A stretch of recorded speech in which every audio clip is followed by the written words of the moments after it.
ఈ చరాచర జగత్తంతా యజ్ఞము వల్ల నిర్వహింపబడుతున్నది. యజ్ఞము అంటే ఒక మంచి పనిని యజ్ఞం అంటారు. యజ్ఞ కర్మ, యజ్ఞ కర్మ సముద్భవ. కర్మ ఒక సత్కర్మ యజ్ఞం అని పిలువబడుతుంది. అటువంటి వాళ్ళు మీరంతా ఇప్పుడు చేస్తున్న సత్కర్మలని యజ్ఞాలేనండో. మీరు ఇప్పుడు సామాన్యమైన కర్మలు చేస్తున్నారు, అన్నీ సత్కర్మలే కదా. అలాంటి సత్కర్మాచరణము చేసే సంస్థలు ఈ భూమండలానికి చాలా అవసరం. అందులో ఒక అద్భుతమైన సంస్థ, గురువుగారికి అత్యంత ప్రీతి కలిగిస్తున్న ఒక సంస్థ శివశక్తి. మన సొక్కల కరుణాకరుడు గురువుగారికి అందరూ పుత్రులే, ఆయన పుత్ర సమానుడే. అతడు శివశక్తి అని ఏదో ఒక శుభముహూర్తంలో ప్రారంభించి మన సనాతన ధర్మాన్ని భుజస్కంధముల మీద వేసుకుని మోస్తున్నాడు. సనాతన ధర్మం చాలా బరువైందండోయ్. ఈ బరువును అందరూ మొయ్యలేరు. సనాతన ధర్మ భారమును తన భుజస్కంధాల మీద మోస్తూ ఆదిశేషుడు భూమిని మోస్తున్నట్టుగా మన కరుణాకరుడు శివశక్తి అనే సంస్థను మోస్తున్నాడు. సరిగ్గా రేపు సెప్టెంబర్ 1వ తారీఖుకి 9 సంవత్సరాలు పూర్తవుతోంది ఆ సంస్థ స్థాపింపబడి. శివశక్తి స్థాపింపబడి సరిగ్గా 9 సంవత్సరాలు పూర్తవుతోంది. ఈ శుభ సందర్భాన్ని పురస్కరించుకొని మనస్ఫూర్తిగా గురువుగారు అనేక మంగళాశాసనాలు అందజేస్తున్నారు. మీరందరూ కూడా అలాగే కరతాళధ్వనులు ఆకాశం అంత ఎత్తు మిన్నుముట్టేటట్లుగా అభినందనలు తెలియజేయండి. శివుడు కూడా శక్తితో కలిసి ఉంటేనే ఏ పనన్నా చేస్తాడు కదా. శివశక్త్యాయుక్తో యది భవతి శక్త ప్రభవితం అని సౌందర్యలహరిలో మహానుభావుడు ఈశ్వరుడి గురించి చెబుతూ, అమ్మవారి శక్తిని గురించి చెబుతూ ఆదిశంకరుడు గొప్ప సందేశం ఇచ్చాడు. అందువల్ల మనందరం కూడా శివుడు శక్తి కలిసి ఉన్న ఆ సంస్థని స్థాపించిన కరుణాకరుడు, అతనికి సహకారంగా ఉన్నటువంటి వారు అందరూ అనేక శుభాలు పొందాలని కోరుకుందాం. నిజానికి అటువంటి సంస్థల దగ్గరికి వెళ్ళి ఆశీర్వదించాలనే కోరిక ఉంటుంది నాకు. కానీ 1వ తారీఖు నాడు ఉదయమేమో ధర్మ సందేహాలు తీర్చాలి. దూరదర్శన యాదగిరిలో 9 to 10 అయిన వెంటనే ఏలూరు వెళ్ళాలి. వెళ్ళిన తర్వాత మళ్ళీ ధర్మవరం వెళ్ళాలి. ధర్మవరం అయిన వెంటనే ద్వారక వెళ్ళాలి. ఇలా నిరంతరాయ ప్రయాణంలో నేనున్నాను కనుక వెళ్ళలేకపోతున్నాను. అయినప్పటికీ నేను మానసికంగా అక్కడే ఉంటాను. నాతో పాటు భక్తులు మీరందరూ కూడా అక్కడే ఉండండి. మానసికంగా మనం అందరం అభినందించడం కూడా గొప్పే కదా. అందరం స్వయంగా వెళ్ళలేకపోయినా వెళ్ళగలిగిన వాళ్ళు వెళ్ళండి. మరొక్కసారి శివశక్తి సంస్థకి ఆ సంస్థ వ్యవస్థాపకుడైనటువంటి, ఒకటేమో శివశక్తి సంస్థకి మంగళాశాసనం ఇవ్వాలి, వ్యవస్థాపకుడైన కరుణాకరునికి కూడా అనేక శుభములు కలుగుగాక అని మంగళాశాసనం. ఎందుకు చెప్తాను ఈ మాట? యజ్ఞ కర్మ సముద్భవ. సత్కర్మాచరణం చేస్తున్నారు వాళ్ళు, అదొక పెద్ద యజ్ఞమే. సత్కర్మాచరణం ఏదైనా యజ్ఞమే. అందుకని మన పెద్దవాళ్ళు ఏం చెప్పారు? వీలున్నంత వరకు సనాతన ధర్మమును నిలబెట్టడానికి మీకు కావలసినటువంటి వనరులు ఎన్నుంటే వాటినన్నిటినీ వినియోగించండి అన్నారు. బ్రహ్మదేవుడు అందుకనే నిరంతరం యజ్ఞములు చేశాడు. త్రిమూర్తులు కూడా ప్రకృష్టమైన యాగం చేశారు ఒక స్థలంలో. అంటే గొప్పదైన, చాలా గొప్పదైన యాగము జరిగింది కాబట్టి ప్రయాగ ప్రయాగ, ప్రయాగము అనే క్షేత్రం అలా ఏర్పడింది. బ్రహ్మ, విష్ణువు, శివుడు తమను గురించి తామే యజ్ఞములు చేశారు. యజ్ఞో వై విష్ణు అని వేదం చెబుతున్నది. యజ్ఞం అనగా విష్ణువే సుమ. ఆ వై అనడానికి సుమ అని ఒక నొక్కడానికి అలా చెబుతారన్నమాట. చాలా గొప్ప పదాలు అవి. అవేం వ్యర్థ పదాలు కాదండోయ్. పైకి అలా వ్యర్థ పదాల్లా కనపడతాయి, కానీ వేదమంత్రములలో కానీ వేదవ్యాసునిలో కానీ ఒక్క అక్షరం కూడా పొల్లిపోదు. తెలియక అజ్ఞానంతో మన తెలివితేటలతో వాళ్ళ దాంట్లో తప్పులు పట్టుకుంటే అది మన కర్మ, లేక పలికిన వాడి కర్మ. అంతేగాని వ్యాసుడు సాక్షాత్తు విష్ణు స్వరూపుడు. ఇవాల్టి వరకు ఆయన రాసిన భారతంలో కొన్ని శ్లోకాలకి అర్థం చెప్పడం ఎవడి వల్ల కాదు. వ్యాసుడు రాసినటువంటి ఆ శ్లోకములకు అర్థం చెప్పాలంటే ఎవరో చెప్పాలి? ఆయనే చెప్పాడు. ఎవరు? శుకుడు. అహం వేత్తి, నేను ఎరుగుదును, మా నాన్నగారు వ్యాసుడు ఎరుగుదును, నారదుడు ఎరుగును. ఎందుకంటే నారదుడు పక్కనున్నాడు కనుక. గణపతికి తెలుసు, ఇంకెవరికి తెలియదు ఈ భూలోకంలో బొమ్మన్నాడే. అటువంటి వేదవ్యాసుడు అపూర్వమైనటువంటి పురాణాలలో 55,000 శ్లోకములు కలిగిన పద్మపురాణాన్ని మనకు అందించాడు. ఇవాళ వస్తున్న కథ చాలా అద్భుతమైన కథ. పూర్వం వజ్రనాభుడు అని ఒక రాక్షసుడు ఉన్నాడు. వాడి పేరే వజ్రనాభుడు. వజ్రము వలె వాడి బొడ్డు ఉండేదట. కొంతమందికి బొడ్డు మెత్తగా ఉంటుందండి, పొరపాటున బొడ్డు మీద ఒక్క బెడ్డతో కొడితే చచ్చిపోతాడు. కానీ వీడు అలా కాదు, బొడ్డు మీద ఎవడన్నా రాతితో కొడితే రాయి ముక్కలైపోతుందిట. అందుకని వజ్రము వంటి నాభి కలిగిన వాడు వజ్రనాభుడు అయ్యాడు. కొంతమందికి అలా ఉంటుంది శరీరం, ఉంటుందంటే ఉంటుంది, నేను చూశాను. ఆ మధ్యన వాడు ఎవడో కింద పడితే వాడి తల తగిలి బండరాయి పగిలింది. హైదరాబాద్లోనే ఓ గుడి పక్కన ఇంత రాయి ఉందండి. వీడు బండి మీద పెడుతూ స్కిడ్ అయ్యాడు, జారి పడ్డాడు. వాడికి ఏమన్నా అవుతుందేమో అనుకుంటే ఆ రాయి పగిలింది. ఆ రాయి మీద కట్టిన గుడి కాంపౌండ్ వాళ్ళు మళ్ళీ కట్టవలసి వచ్చింది. మహానుభావులు పూర్వజన్మ సుకృతం వల్ల ఏం తిని పుడతారో తెలియదు, కానీ వాళ్ళ శరీరం అంత గట్టిగా ఉంటుంది. ఇంకొకళ్ళు ఉన్నారు, కింద పడితే పుట్టుక్కని కాళ్ళు విరిగిపోతాయి, వేళ్ళు విరిగిపోతాయి, అన్నీ పోతాయి. బాత్రూంలో జారిపడి లేవరు కొంతమంది ఉండయి. గట్టిగా దిక్కుమాలిన నూనెలో తయారు చేసిన పూరి తింటే 7 రోజులు నడుము నొప్పి వస్తుంది కొంతమందికి. అది మన శరీరాలు. భీముడు పుట్టాడు 10వ రోజున వాళ్ళమ్మ, భీముడు పుట్టిన 10వ రోజున కుంతీదేవి అడవిలో గుడికి తీసుకెళ్ళింది కుర్రాడిని. ఎందుకంటే కుంతీదేవి పిల్లవాడిని అడవిలోకి ఉంది కదా, ఆయన వనవాసం చేస్తున్నారు ఆ సమయంలో. పాండురాజు గారు అడవికి వెళ్ళిపోయాడు బ్రహ్మచర్య దీక్షతో, అందువల్ల అడవిలోనే పుట్టారు వాళ్ళంతా. ఏ ముహూర్తంలో అడవిలో పుట్టారో కానీ మళ్ళీ 12 ఏళ్ళు అడవిలో ఉండవలసి వచ్చింది. అందుకే అదొక కర్మ.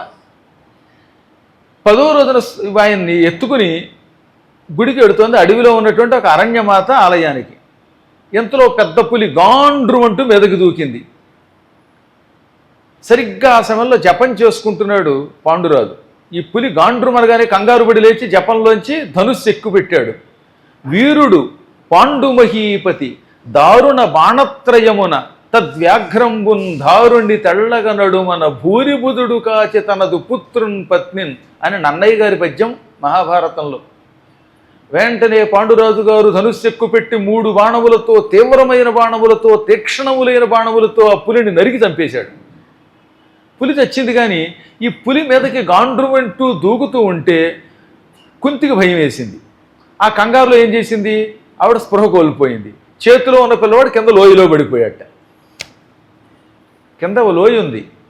అసలు అదేమో భయంకరమైన కేకారణ్యం. బదరీ వెడుతున్నప్పుడు అడవులు ఎలా ఉంటాయో మీరు చూశారు కదా. ఆ కర్ణప్రయాగ, రుద్రప్రయాగ అవన్నీ కూడా లోయలు. ఆ అడవిలో ఉన్నారు వాళ్ళు. డామని కుర్రాడు లోయలో పడ్డాడు. ఈవిడ కిందకు పడిపోయింది. దాంతో పాండురాజు వణికిపోయి, ఎంత పని చేసావు, స్పృహ కోల్పోయి అనవసరంగా పిల్లాడి పారేసావా. అందుకే తల్లులు కొంచెం జాగ్రత్తగా ఉండాలని ఆవిడని మందలించి లోయలోకి మెల్లిగా దిగాడు. చాలామంది అండి ఏదైనా కష్టం వస్తే పిల్లలకి ముందు ఏడుస్తారు కూర్చుని. అయ్య బాబోయ్, నా కూతురోయ్, నా కొడుకోయ్ అని ఏడిస్తే ఉపయోగం ఏంటండి దిక్కుమాల ఏడుపులు. కొంతమంది అయితే మొగుడికి ఏదైనా వస్తే అక్కడ మొగుడేమో ఆసుపత్రిలో ఉంటే 25 మంది చుట్టాలు చేరతారు అక్కడికి. అసలు వాడికి చెయ్యాలా వీడికి చెయ్యాలా? ఈ 25 మందికి క్యారేజీలు, భోజనాలు, వీళ్ళంతా కూడా కబుర్లు చెప్పుకుంటూ ఉంటారు. వీడేమో వీడి కర్మగల ఆసుపత్రిలో పడి ఉంటాడు. అసలు ఎందుకు ఎంతమంది, ఇదంతా పిచ్చి అన్నమాట. ఈ పిచ్చి పోతే కానీ దేశం సగం బాగుపడదు. ఆసుపత్రిలో ఒక్క పేషెంట్, ఓ భార్య, ఒకడో కాపలా ఉండాలి. 50 మంది వెళ్ళిపోతే వాళ్ళు రూములు తీసుకుంటూ ఉంటే ఈ బిల్లు ఎవడ కడతాడు? జేబుకి చిల్లు, లైఫ్కి నిల్లు, పోయి వీళ్ళందరికీ భోజనాలు, కాఫీలు, టిఫిన్లు, ఏమన్నా సత్రమా లేకపోతే ఇంకోట? కాబట్టి గురువుగారు ఇలా తిట్టారని మీరు ఏమన్నా అనుకున్నారు, డోంట్ కేర్, ఉన్నది ఉన్నట్టుగా చెప్పకపోతే బాగుపడరు కనుక జాగ్రత్తగా ఉండండి. అది ఆసుపత్రి బిల్లు. ఈ ఏడుస్తూ కూర్చుంటే వన్న ఉపయోగం తప్పని. చచ్చేవాడు చచ్చి తీరతాడు, అలా అయినా బతికేవాడు బతుకుతాడు. ఈలోపు నువ్వు చచ్చిపోతున్నావా అని నువ్వు చస్తావు సగం. కాబట్టి ఏడవడం కాదు, ఆత్మబలంతో ఉండాలి. ఏలూరులో ఆలపాటి పాండురంగారావు గారి భార్య ఎంత గొప్పవాడంటే ఆవిడ, అసలు నాకు ఆశ్చర్యం కలుగుతుంది ఇప్పుడు కూడా. ఆలపాటి పాండురంగారావు గారు హార్ట్ అటాక్ వచ్చి ఆసుపత్రిలో ఉన్నారు. ఆయన భార్య లలితా సహస్రనామం చదువుకుంటుంది బయట కూర్చుని. పక్క వాళ్ళు అడిగారు, మీ ఆయన హార్ట్ అటాకు, లోపలేమో పేషెంట్ కదా, ఆపరేషన్ చేస్తున్నారు, నువ్వేంటి ఇంత నిశ్చింతగా ఉన్నావంటే, ఏం చేయను ఏడానా అందేవాడు. ఏడిస్తే ఆయన బతుకుతాడా? దాని బదులు అమ్మవారి సహస్రనామం చేస్తే బ్రతుకుతారు అంది ఆ తల్లి. అన్నట్టే ఆయన ఆపరేషన్ అయ్యాక కొంతకాలం బతికారు. సరే, కాలోహి దురతిక్రమ వెళ్ళిపోయారైనా. ఆవిడ ఇప్పుడు కాశీ వెళ్ళి బాలకృష్ణ గారు రూములో ఉంటూ ఉంటుంది అప్పుడప్పుడు. ఎంతో మహాత్మురాలండి, వాళ్ళని చూసి మనం నేర్చుకోవాలి. అరగంట సేపు పెడబొబ్బలు పెట్టేసి అసలు ఆ గుండెపోటు వచ్చినప్పుడు ముందు చచ్చిపోతాడు ఈ ఏడుపులకి. వాడికి గుండెపోటు వచ్చింది, నువ్వు ఏడిస్తే వాడి హార్ట్ అటాక్ రాదా నీకు? అసలు నాబోటాడేమో గుండె వీక్కు నాకు, పైకి ఇక్కడ ఇంత ఉపన్యాసం చెప్పినా బయట హార్న్ గట్టిగా వస్తే హడిలిపోతుంది ప్రాణం. అటువంటి వాడికి ఒకవేళ కర్మగాలి ఎవరికైనా రోగం వస్తే అప్పుడు మెల్లిగా జాగ్రత్తగా సేవ చేయాలి. నువ్వే ముందు అయ్యవా ఓయ్ ఎక్కడ లేని ఏడుపులు వస్తాయన్నమాట. ఆ ఏడుపు దెబ్బకి అంతో ఎంతో మిగిలి ఉన్న గుండె టక్కున ఆగిపోతుంది, వీడు వెళ్ళిపోతాడు. కాబట్టి అన్నిటికంటే ఆత్మబలం గొప్పది. ఏడవడం కాదు, ఏడవడం వల్ల కర్తవ్యం మర్చిపోతాం. అందుకని ఏడవకుండా ఏం చేయాలి? చెయ్యవలసిన పని చెయ్యాలి. తర్వాత ఆ పేషెంట్ని రక్షించడానికి మనం ఏం చేయలేం గనక వైద్యుడికి అప్పగించాక భగవన్నామ సంకీర్తనం చెయ్యాలి. ఇది జ్ఞానులు చేయవలసిన పని. అందువల్ల ఇప్పుడు కూడా ఆశ్చర్యం అనమాట. ఆవిడ ఎంత గొప్పది అనిపిస్తుంది అనమాట. రేపు మనం కాశీ వెళ్ళినప్పుడు చూద్దాం, ఆవిడని చూపిస్తాను మీకు, ఆవిడ గురించి చెప్పాలన్నమాట. లేదా బాలకృష్ణ గారిని అడగండి చెబుతారు. అలాంటి వాళ్ళు కొంతమంది ఉన్నారు, నా శిష్యులు చూశాను నేను. ఒక ఆవిడకి క్యాన్సర్ వచ్చింది, రేపు పోతుందని చెప్పేశారు డాక్టర్లు. ఆ పూట ఆవిడ కూర్చుని గురుపాదుకలను ఒకసారి తెప్పించుకొని దండం పెట్టి కూతురికి చెప్పవలసినవి చెప్పి చచ్చిపోయాక ఇంకా తల్లి అయినా తండ్రి అయినా ఆ మహానుభావుని ఆశ్రయించని చెప్పి తెల్లారి చచ్చిపోయింది. అడగండి విశ్వనాథ్ గారిని. కాబట్టి నాయనలారా ఏం చేస్తారు ఇక మీదట? ఎవరికైనా రోగం వస్తే 50 మంది వెళ్ళి ఆసుపత్రి మీద పడండి, ఏడవండి, అంతేనా? కాదు, అలాంటి పిచ్చి పనులు చేయకూడదు. భగవన్నామస్మరణ చెయ్యండి. ఎలాగో డాక్టర్కి అప్పగించారు, ఆయన పని ఆయన చేస్తున్నాడు, వాళ్ళు ఎలాగో కేర్ తీసుకుంటారు. ఈలోపు ఆయన కేర్ తీసుకునే లోపు నువ్వు బేరం మండడం వల్ల ఏమీ ఉపయోగం లేదు. గోవిందా. ఈ కంగారు వల్ల కింద పిల్లవాడు పడిపోయాడు, కంగారు పడకుండా ఉంటే బాగుండేది, నువ్వు ఆత్మబలం కలిగిన దానివి కదా అని మెల్లిగా చెప్పానే మందలించలేదు. లోయలోకి దిగాడు. బాబోయ్ నేను వస్తానని ఈవిడ దిగింది. కింద కుర్రాడు చచ్చాడేమో, శవాన్ని తీసుకొద్దామని వీళ్ళు దిగితే అక్కడ కుర్రాడు బాగానే ఉన్నాడు. అక్కడ ఏం జరిగిందో తెలిస్తే మీరు ఆశ్చర్యపోతారు. ఉరుశార్దూల భయంబున పరవశయ్యి కుంతియుండ బాలకుడు శిలోత్కరము పైబడి తన నిష్ఠురతను హతి చేసి రాలు చూర్ణంబులుగాను. భయంకరమైన పులి మీద పడుతూ ఉంటే ఈవిడ కంగారు పడితే ఆవిడ చేతులు పట్టు తప్పితే, పట్టు తప్పిన చేతుల్లోంచి కుర్రాడు కింద ఉన్న రాళ్ల మీద లోయలో పడితే ఆ లోయలో ఉన్న రాళ్ళన్నీ గొండపిండి అయిపోయాట, మిక్సీలో వేసిన కారప్పొడి అయిపోయాట. అంటే వాడి శరీరం ఎలా ఉందండి. అందుకే ఇక్కడ నన్నయ్య గారు రాసిన పద్యం ఏంటి? తన నిష్ఠుర తనుహతి చేసి రాలు చూర్ణంబులుగాన్. ఆయన శరీరం వజ్రం వలె ఉంది. ఆ వజ్రం లాంటి శరీరం కింద పడడం వల్ల కింద ఉన్న గండశిలలు, పెద్ద పెద్ద రాళ్ళు చూర్ణములైపోయాయి. ఎంత మెత్తగా అంటే వస్త్రగాళితం చేస్తే కూడా పిండి ఇంత మెత్తగా ఉండదు. అంత పిండితో చక్కగా అట్లు వేసుకు తినొచ్చు. కాకపోతే పడుతుందో లేదో తెలియదు, కానీ మళ్ళీ నడుము నొప్పి రాకుండా ఉంటే శుభ్రంగా చపాతీ వేసుకోవచ్చు అనమాట. అంత పిండి అయిపోయింది. అందువల్ల భీముడు అంటే నాకు చాలా ఇష్టం. ఏదో ఒక జన్మలో వైకుంఠానికి వెళ్ళాక శ్రీమన్నారాయణుడిని అడిగి నా శరీరం కూడా అలాగే తయారు చేయి స్వామి అంటాను. ఇప్పటికే నా శరీరం కొంచెం స్ట్రాంగే అంటున్నారు, అలాగని మీరు వచ్చి వీపు మీద కర్రతో కొట్టి స్ట్రాంగ్గా కాదని పరీక్షించకండి నాయనలారా. కాబట్టి ఏది ఏమైనా శరీరమును దృఢంగా ఉంచుకోవడం చాలా అవసరం అన్నమాట. ఈ వజ్రనాభుడికి శరీరమంతా దృఢముగా లేదు, కానీ ఒక్క బొడ్డు మాత్రం దృఢంగా ఉండేది. వాడు ఒక రోజున గురువుగారిని భక్తితో పూజించి, గురుదేవ నాకు చావు లేకుండా ఉండాలంటే ఏమి చెయ్యాలి అని అడిగాడు. అది కష్టం నాయన, అయినా వీలున్నంత వరకు మృత్యువు దగ్గరికి రాకుండా ఉండేందుకు కావలసిన ఏర్పాట్లు చేసుకో, బ్రహ్మ కోసం తపస్సు చెయ్యి, నేను కోరుకోమన్నట్టు కోరుకో అని చెవిలో కొన్ని రహస్యాలు చెప్పాడు గురువుగారు. గురువుగారు శిష్యుడికి చెప్పిన రహస్యాలు నేను మీకు చెప్పకూడదు, ఎందుకంటే వాళ్ళిద్దరి మధ్యలో రహస్యాలు. సరే, శిష్యుడు వజ్రనాభుడు ఒక భయంకరమైన ఎడారి దగ్గరకు వెళ్ళాడు. ఆ ఎడారి దగ్గర కూర్చుని బిడారు వేసుకుని పద్మాసనం వేసుకుని ఓం నమో బ్రహ్మదేవాయ హిరణ్యరేతసే స్వాహ అనే మంత్రజపం చేశాడు.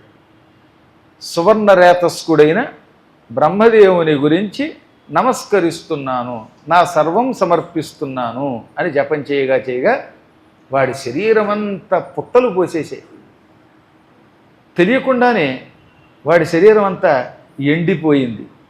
ఆ ప్రాంతం ఎడారి అవ్వడం వల్ల కొన్ని పాములు, కొన్ని చీమలు, కొన్ని రకాల తొండలు మీదబడి వాడి చర్మమంతా తినేసాయి. మొత్తం రక్తం, మాంసం, గుజ్జు అంతా లాగేస్తే ఎముకల పోగు మిగిలింది వాడికి.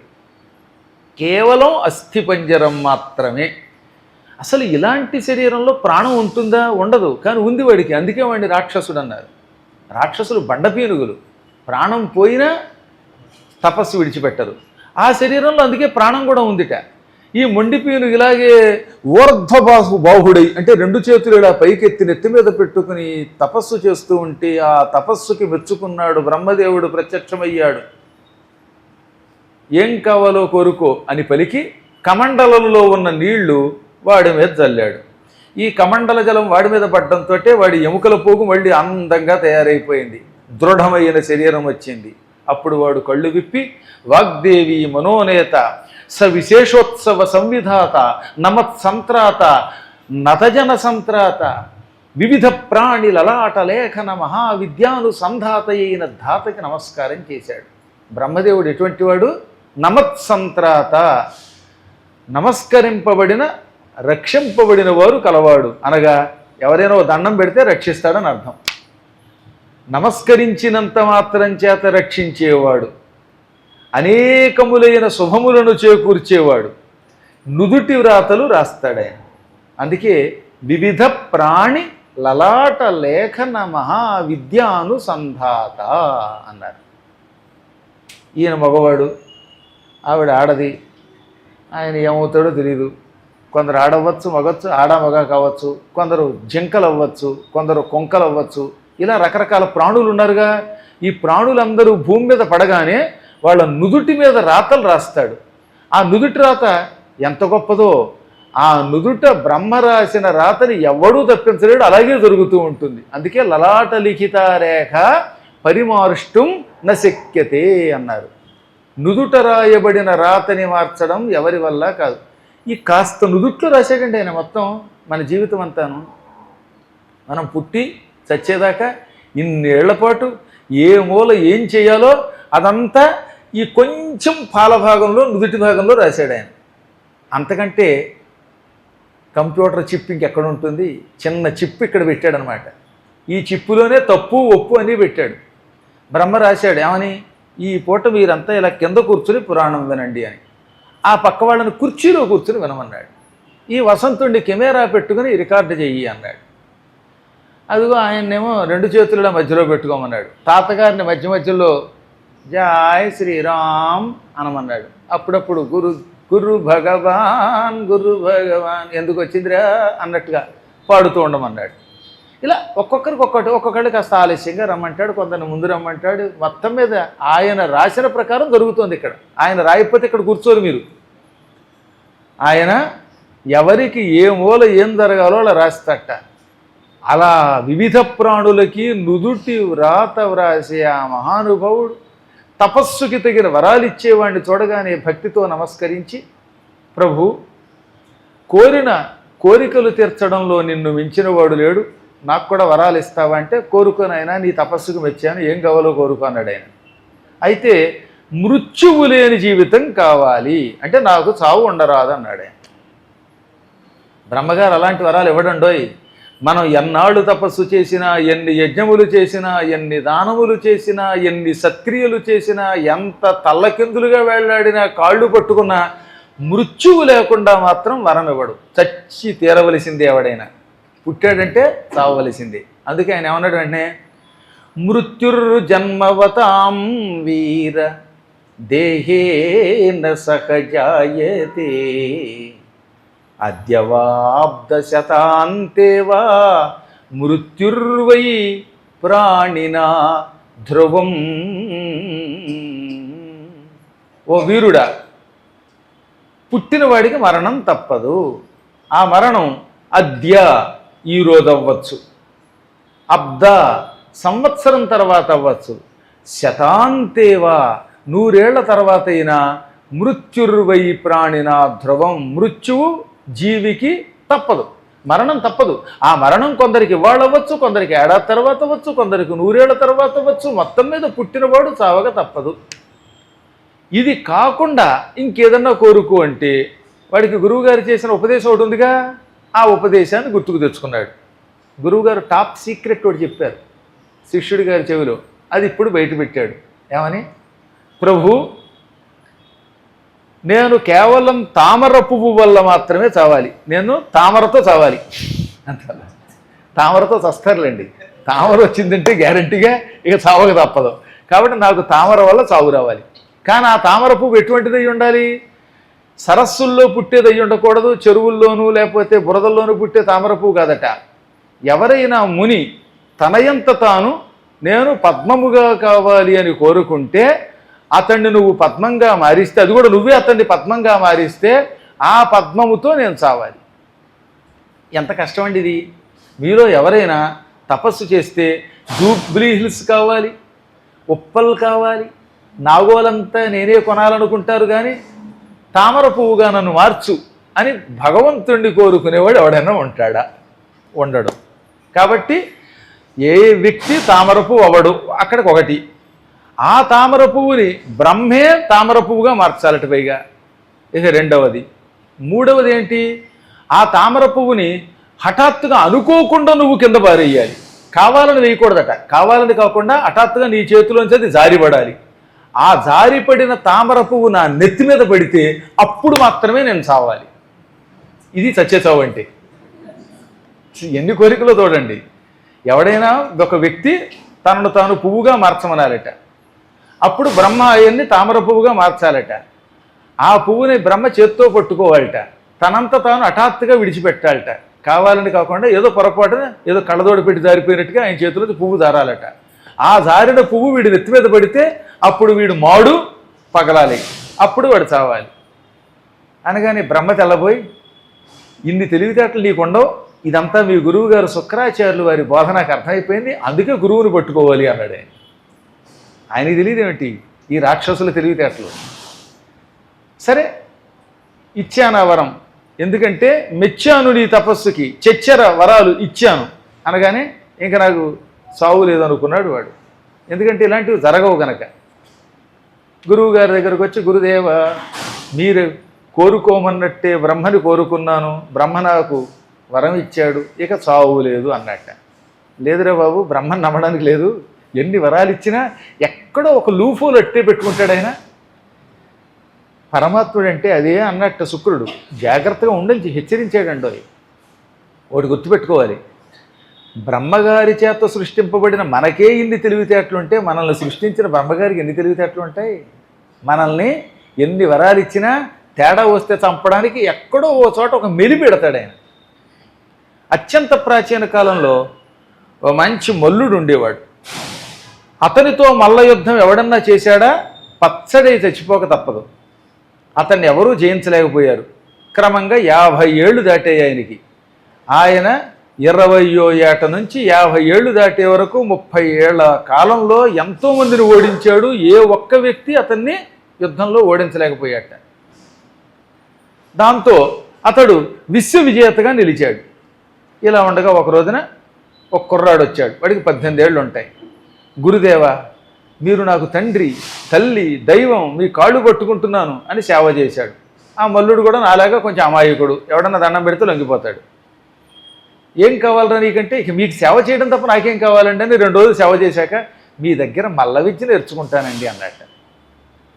ఆయన ఈ కాళ్ళు నొక్కడం, ఈ సేవకి ఆనందపడిపోయాడు.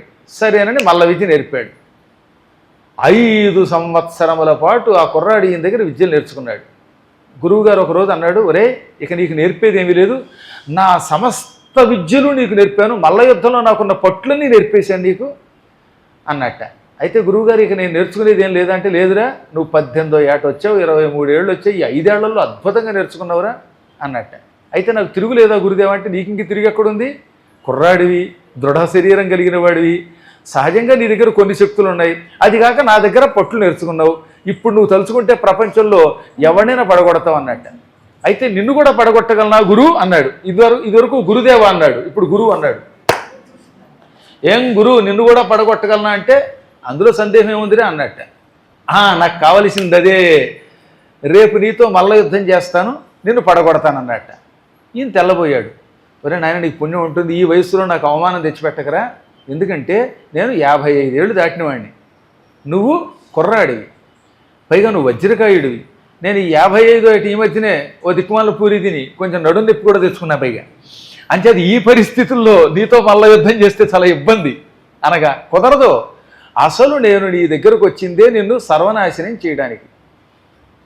నిన్ను జయించాలంటే నీకు సేవ చేసి నీ దగ్గర విద్యను నేర్చుకుంటేనే నిన్ను పడగొట్టగలనా నాకు తెలుసు. అందుకే 5 ఏళ్ళు వినయం నటించి అన్నీ నేర్చుకున్నాను. నిన్ను పడగొట్టక తప్పదు, విశ్వవిజేత నేను అవ్వాలి అన్నట్ట. గురువుగారు ఎంతో బతిమలాడు. నాకు గురుదక్షిణ వద్దు, ఇదే గురుదక్షిణరా, నాతో యుద్ధం చేయకంటే వినిపించుకోలేదు. మొత్తం చుట్టుపక్కల ఊళ్ళన్నిటికీ చాటింపేసేట. రేపు మధ్యాహ్నం 12 గంటలకి గురువుగారికి శిష్యుడికి మధ్యలో బస్తీ మేసవాలన్నట్టుగా కుస్తీ పట్లు దొరుకుతాయి, గురువుగారికి శాస్తి దొరుకుతుంది, ఇక మళ్ళీ అలాంటి వాడు నాస్తి అన్నట్టుగా అవుతుంది అని వీడు ప్రచారం చేయగానే అందరూ వచ్చి పడిపోయారు. ఎందుకంటే గురువుగారి మీద కొందరికి కసింది లోపలికి. ఎందుకంటే ఆయనకున్న శక్తి అటువంటిది. ఆయన ఎవడో పడగొట్టలేక పైకి దండం పెడుతున్నా లోపల కుళ్ళుకునే వాళ్ళు ఉంటారండి. గురువుగారి దగ్గరికి వచ్చి జై గురుదేవా అన్న వాళ్ళంతా ఆయన భక్తులు అనుకోకూడదు. ఏమో వాడి బుద్ధి ఏముందో. సరే ఏం చేస్తాడు గురువుగారు, తప్పదు కనుక యుద్ధానికి వెళ్ళాడు. అన్న ప్రకారం మధ్యాహ్నం 12 గంటలకి బస్తీ మేసవాలన్నట్టుగా కుస్తీ పట్లు మొదలయ్యాయి. గురువుగారు 55 ఏళ్ళు దాటినవాడు, వాడు 23 ఏళ్ళవాడు. ఈయన విద్యలన్నీ నేర్చుకున్నాడు. అందులో కుర్రాడు అవడం వల్ల ఎత్తు కొదేసేస్తున్నట్టు ఆయన. అందరూ హర్షధ్వానాలు చేస్తున్నారు. అమ్మయ్యా, ఈయన ఎన్నో ఏళ్ళుగా ఎందరినో ఓడించాడు, ఈయనెవరూ ఓడించలేకపోతున్నారు, ఈ దెబ్బతో ఈయన పని అయిపోయింది అనుకుంటూ ఉన్న సమయంలో హఠాత్తుగా ఓ పావు గంట గడిచాక గురువుగారు ఆ కుర్రాన్ని కాలి దగ్గర పట్టుపెట్టి తప్పని వెనక్కి తిరిగి వెన్నుపూస నేల మీద పడిలో కొట్టాడు. దెబ్బకి వాడు వెన్నుపూస విరిగిపోయింది. లేవలేక అమ్మ బాబోయ్ మోసం మోసం గురువా, ఈ పట్టు నాకు నేర్పలేదు, నా వెన్ను విరిగిపోయింది అన్నట్ట. ఇప్పుడు నేర్చుకోరా పో అన్నాడు ఆయన. ఇప్పుడు నేను పట్టుకుని కింద పారేశానుగా, ఇప్పుడు నేర్చుకో. ఒరేయ్ నాకు తెలుసురా నీలాంటి ఆషాఢభూతులు ఉంటారని, అందుకే ఎప్పుడు 3 పట్లు మాత్రం ఎవరికి నేర్పను. అత్యావశ్యక స్థితిలో నన్ను రక్షించుకోవడానికి ఓ 3 పట్లు అట్టే పెట్టుకున్నాను, ఈ పట్టు ఇప్పుడు నేర్చుకున్నట్టు. ఇంకేం నేర్చుకుంటాడు వాడు, వెనుపోసి విరిగిపోయింది. ఇక శాశ్వతంగా చక్రాల కుర్చీలో కూర్చున్నాడు వాడు. కాబట్టి గురువులు ఏం చేస్తారంటే అన్ని విద్యలు నేర్పినా ఇలాంటి వాళ్ళు ఉంటారని తెలుసు కనుక, పడగొడతారని తెలుసు కనుక వాళ్ళని పడగొట్టడానికి కొన్ని అట్టే పెట్టుకుంటారు. అలా అట్టే పెట్టుకోకపోతే ప్రమాదం. అలాగే బ్రహ్మదేవుడు కూడా, అలాగే శివుడు కూడా, అలాగే విష్ణువు కూడా ఎన్ని వరాలు ఇచ్చినా ఈ దుర్మార్గుల్ని చంపడానికి ఏదో ఒక చక్కని అవకాశం దగ్గర అట్టే పెట్టుకుంటారు. అందువల్ల జాగ్రత్త అన్నాడు బ్రహ్మ. అన్నాడు ఎవరు, శుక్రాచార్యుడు. అయినా వాడు వినలేదు, రెచ్చిపోయాడు.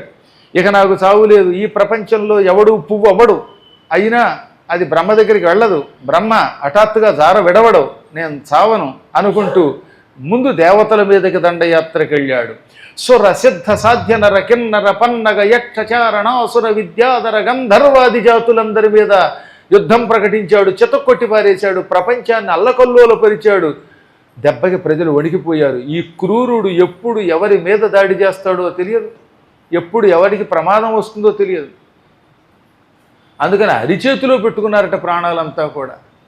ముఖ్యంగా మునుల మీద దాడి చేశాడు. యజ్ఞగుండములు పాడు చేశాడు. యజ్ఞాలలో మలమూత్రాలు విడిచిపెట్టాడు. మొత్తం యజ్ఞంలో వేసిన ద్రవ్యం అంతా తానే స్వీకరించేవాడు. అప్పుడు దేవతలంతా బ్రహ్మ దగ్గరికి వెళ్ళి, బ్రహ్మదేవ ఎప్పటికి మాకు దిక్కు కలుగుతుంది, మమ్మల్ని రక్షించేవారెవరు? ఎవడైనా తపస్సు చేస్తే నువ్వు లొంగిపోతావు, వెళ్ళి వాళ్ళు అడిగిన వరాలు ఇస్తావు. ఆ వరం వాళ్ళకి తెచ్చిపెడుతోంది కండకావరం. ఆ కండకావరంతో ఈ సురలను నాశనం చేస్తున్నారు, మమ్మల్ని రక్షించవానగా ఆయన నవ్వి, తప్పదు మరి, వాడి తపస్సుకు మెచ్చుకుని వరం ఇచ్చాను కనుక కొంతకాలం అనుభవించండి, కానీ సమయం వస్తుంది, అప్పటిదాకా వేచి ఉండండి అన్నాడు.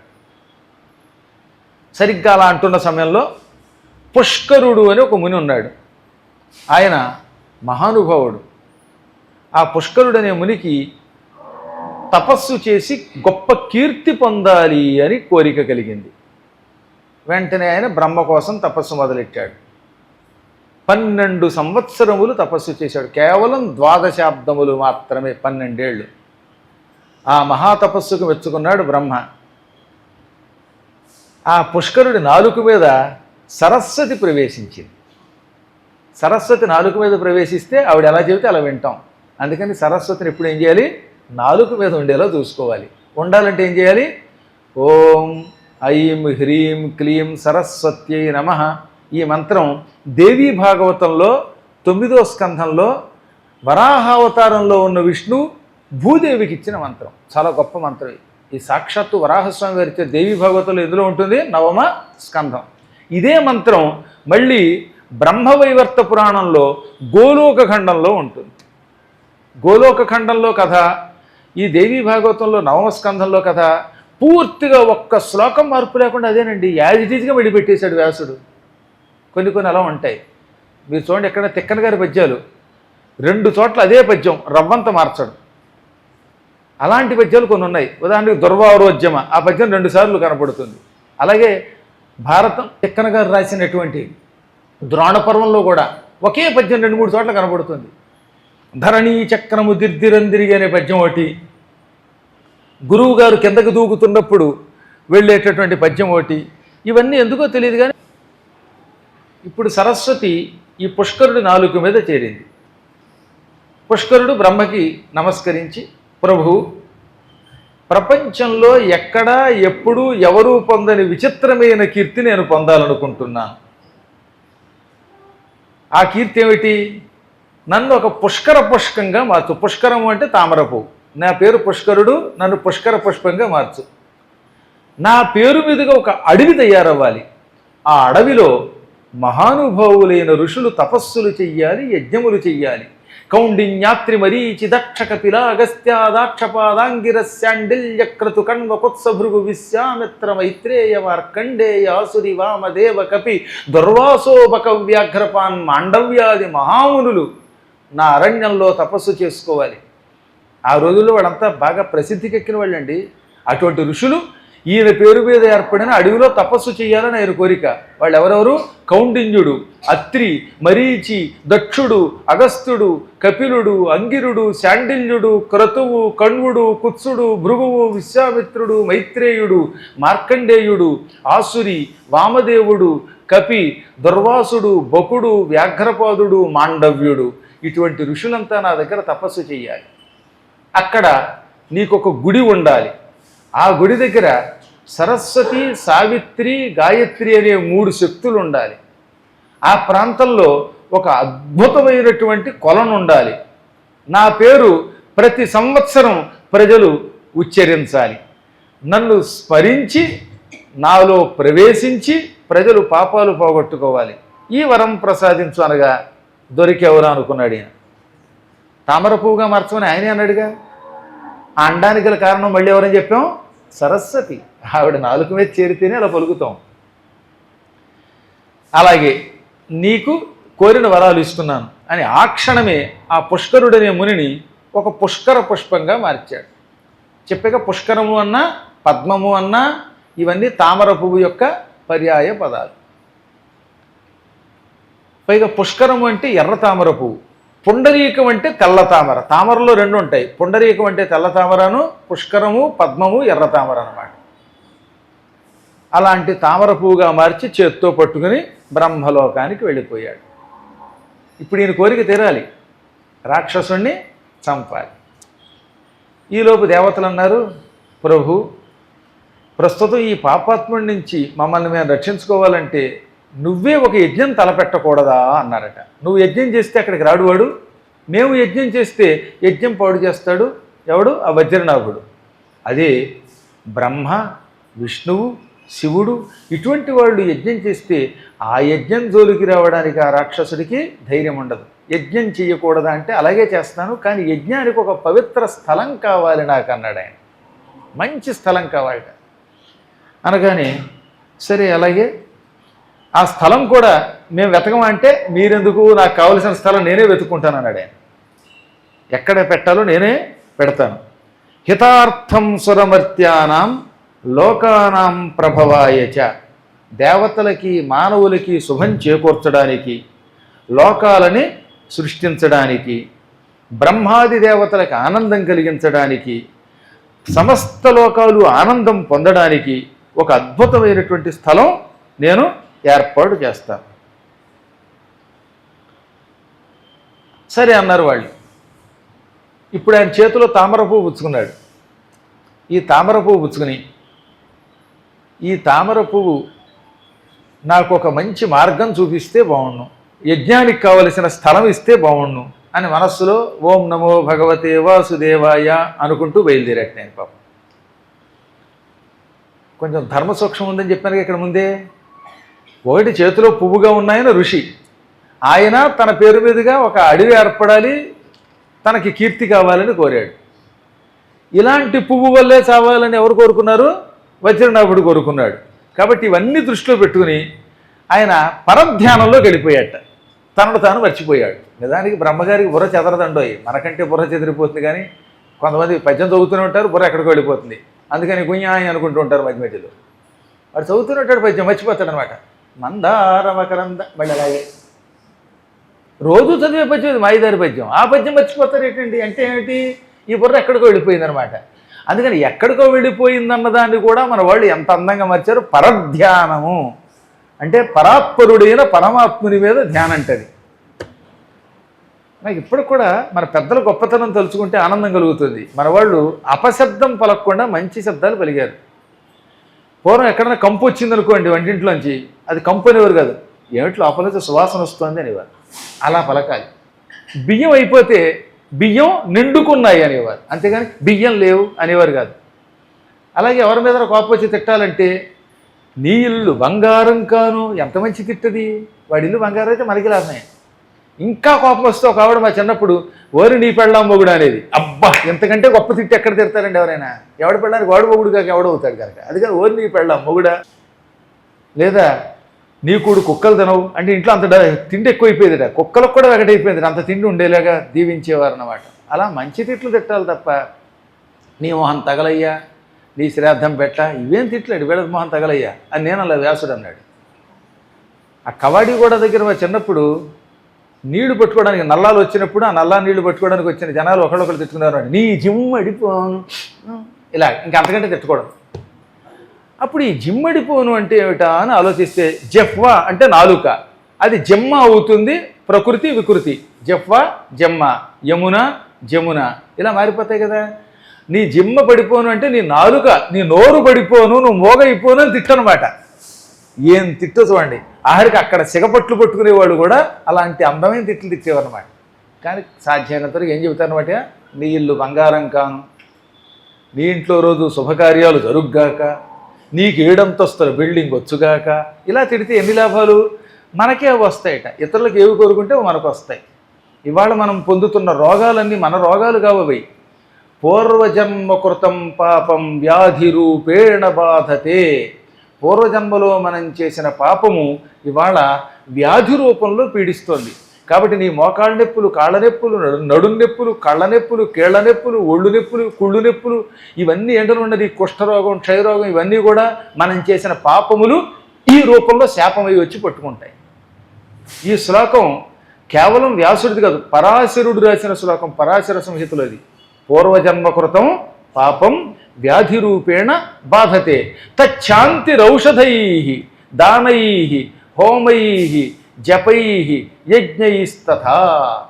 కాబట్టి పూర్వజన్మలో చేసిన పాపం ఈ జన్మలో రోగం రూపంలో పట్టుకుంది. ఈ రోగానికి శాంతి. ముందు మందు వేసుకో, మందులు వేసుకో, మందు కాదు మందులు. మళ్ళీ మందులు కానీ ఆయుష్య మధ్యన బయలుదేరతారు, ఎక్కడ చూసినా బెల్ట్ షాపులే. కాబట్టి మందు కాకుండా ఔషధములు వేసుకొనండి. ఆ తర్వాత ఏమన్నారు? మంత్రై, కేవలం మంత్రములు కాదు, కేవలం ఔషధములు కాదు, ఔషధాలు వేసుకోవాలి. ఔషధం పట్టివ్వాలంటే పాపం పోవాలి కనుక మంత్ర జపం చెయ్యండి. అయినా కొంతమందికి రోగం తగ్గదండి. అంటే అంత పాపం చేశారు వాళ్ళు. ఎన్ని పాపాలు నోటితో చెప్పడానికి వీళ్ళేని పాపాలు. పైకి అందరూ బాగానే ఉంటారు, లోపల కుళ్ళిపోతారట కొంతమంది. అలాంటి వాళ్ళని చూశాను. నాకు భగవంతుడు ఇచ్చిన ఒక శక్తి ఏంటో తెలుసా? మీతో అలా ఒక క్షణం చూసి మాట్లాడుతున్నానంటే మీ మనస్సులో ఏమున్నాయో నాకు తెలిసిపోతాయి, కానీ చెప్పం బయటకు అంతే. ఎవడి పూర్వజన్మ రహస్యాలు ఏమిటో, ఎవడి పాపాలు ఏమిటో తెలియక కాదు ఈ సీట్లో కూర్చున్నది. ఈ స్థానంలో కూర్చున్నటువంటి వ్యక్తికి కొన్ని వేల జన్మల రహస్యాలు కూడా కనిపెట్టేటటువంటి దివ్యశక్తి ఆ పరమాత్ముడు ఇచ్చాడు.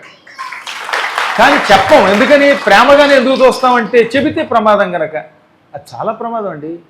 నేను ఒక్కోసారి అవతల వాడిని అనేవాడిని అనమాట, ఒరే నీ మనసులో ఇదే అనుకుంటున్నావంటే గురువుగారు మీరు ఎలా చెప్పారండి అంటాడు వాడు. అదేరా నాయన, అన్ని వేళలా చెప్పకూడదు, వచ్చిన వాడిని దీవించి పంపించేస్తూ ఉంటాం. ఆ మధ్యన ఒక ఆవిడ వచ్చింది, పెళ్ళి అంది. ఆవిడకి రహస్యంగా పెళ్ళిందిన విషయం మొహమ్మద్ చెప్పాను నేను. కానీ జ్యోతిషం జాతకాలు చెప్పడం నాకు మొదటి నుంచి ఇష్టం లేదు కాబట్టి ఎట్టి పరిస్థితుల్లో వాడి జోలికి వెళ్ళడం లేదు. కానీ అత్యావశ్యక స్థితిలో ఒక్కోసారి చెప్పవలసి వస్తుంది. అందువల్ల నాయనలారా, మహాపాపములు ఈ రోగారూపంలో పట్టుకుంటాయి కనుక వాటికి ముందేం చేయాలి? ఔషధములు వేసుకోవాలి. ఆ తర్వాత మంత్ర జపం చెయ్యాలి. అయినా తొలగదు గనక జపంతో పాటుగా హోమం చెయ్యాలి.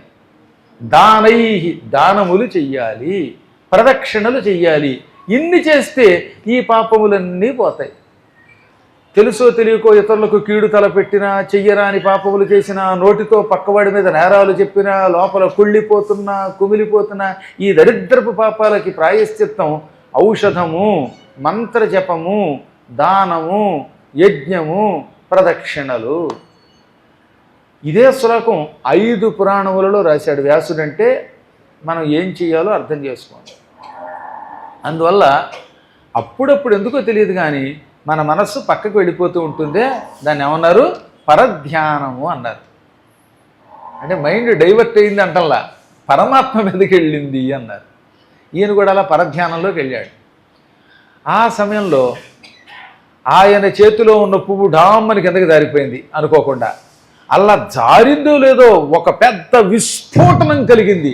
భూమి డామ్ అనే శబ్దంతో పగిలిపోయింది. మొత్తం భూమి కంపించిపోయింది.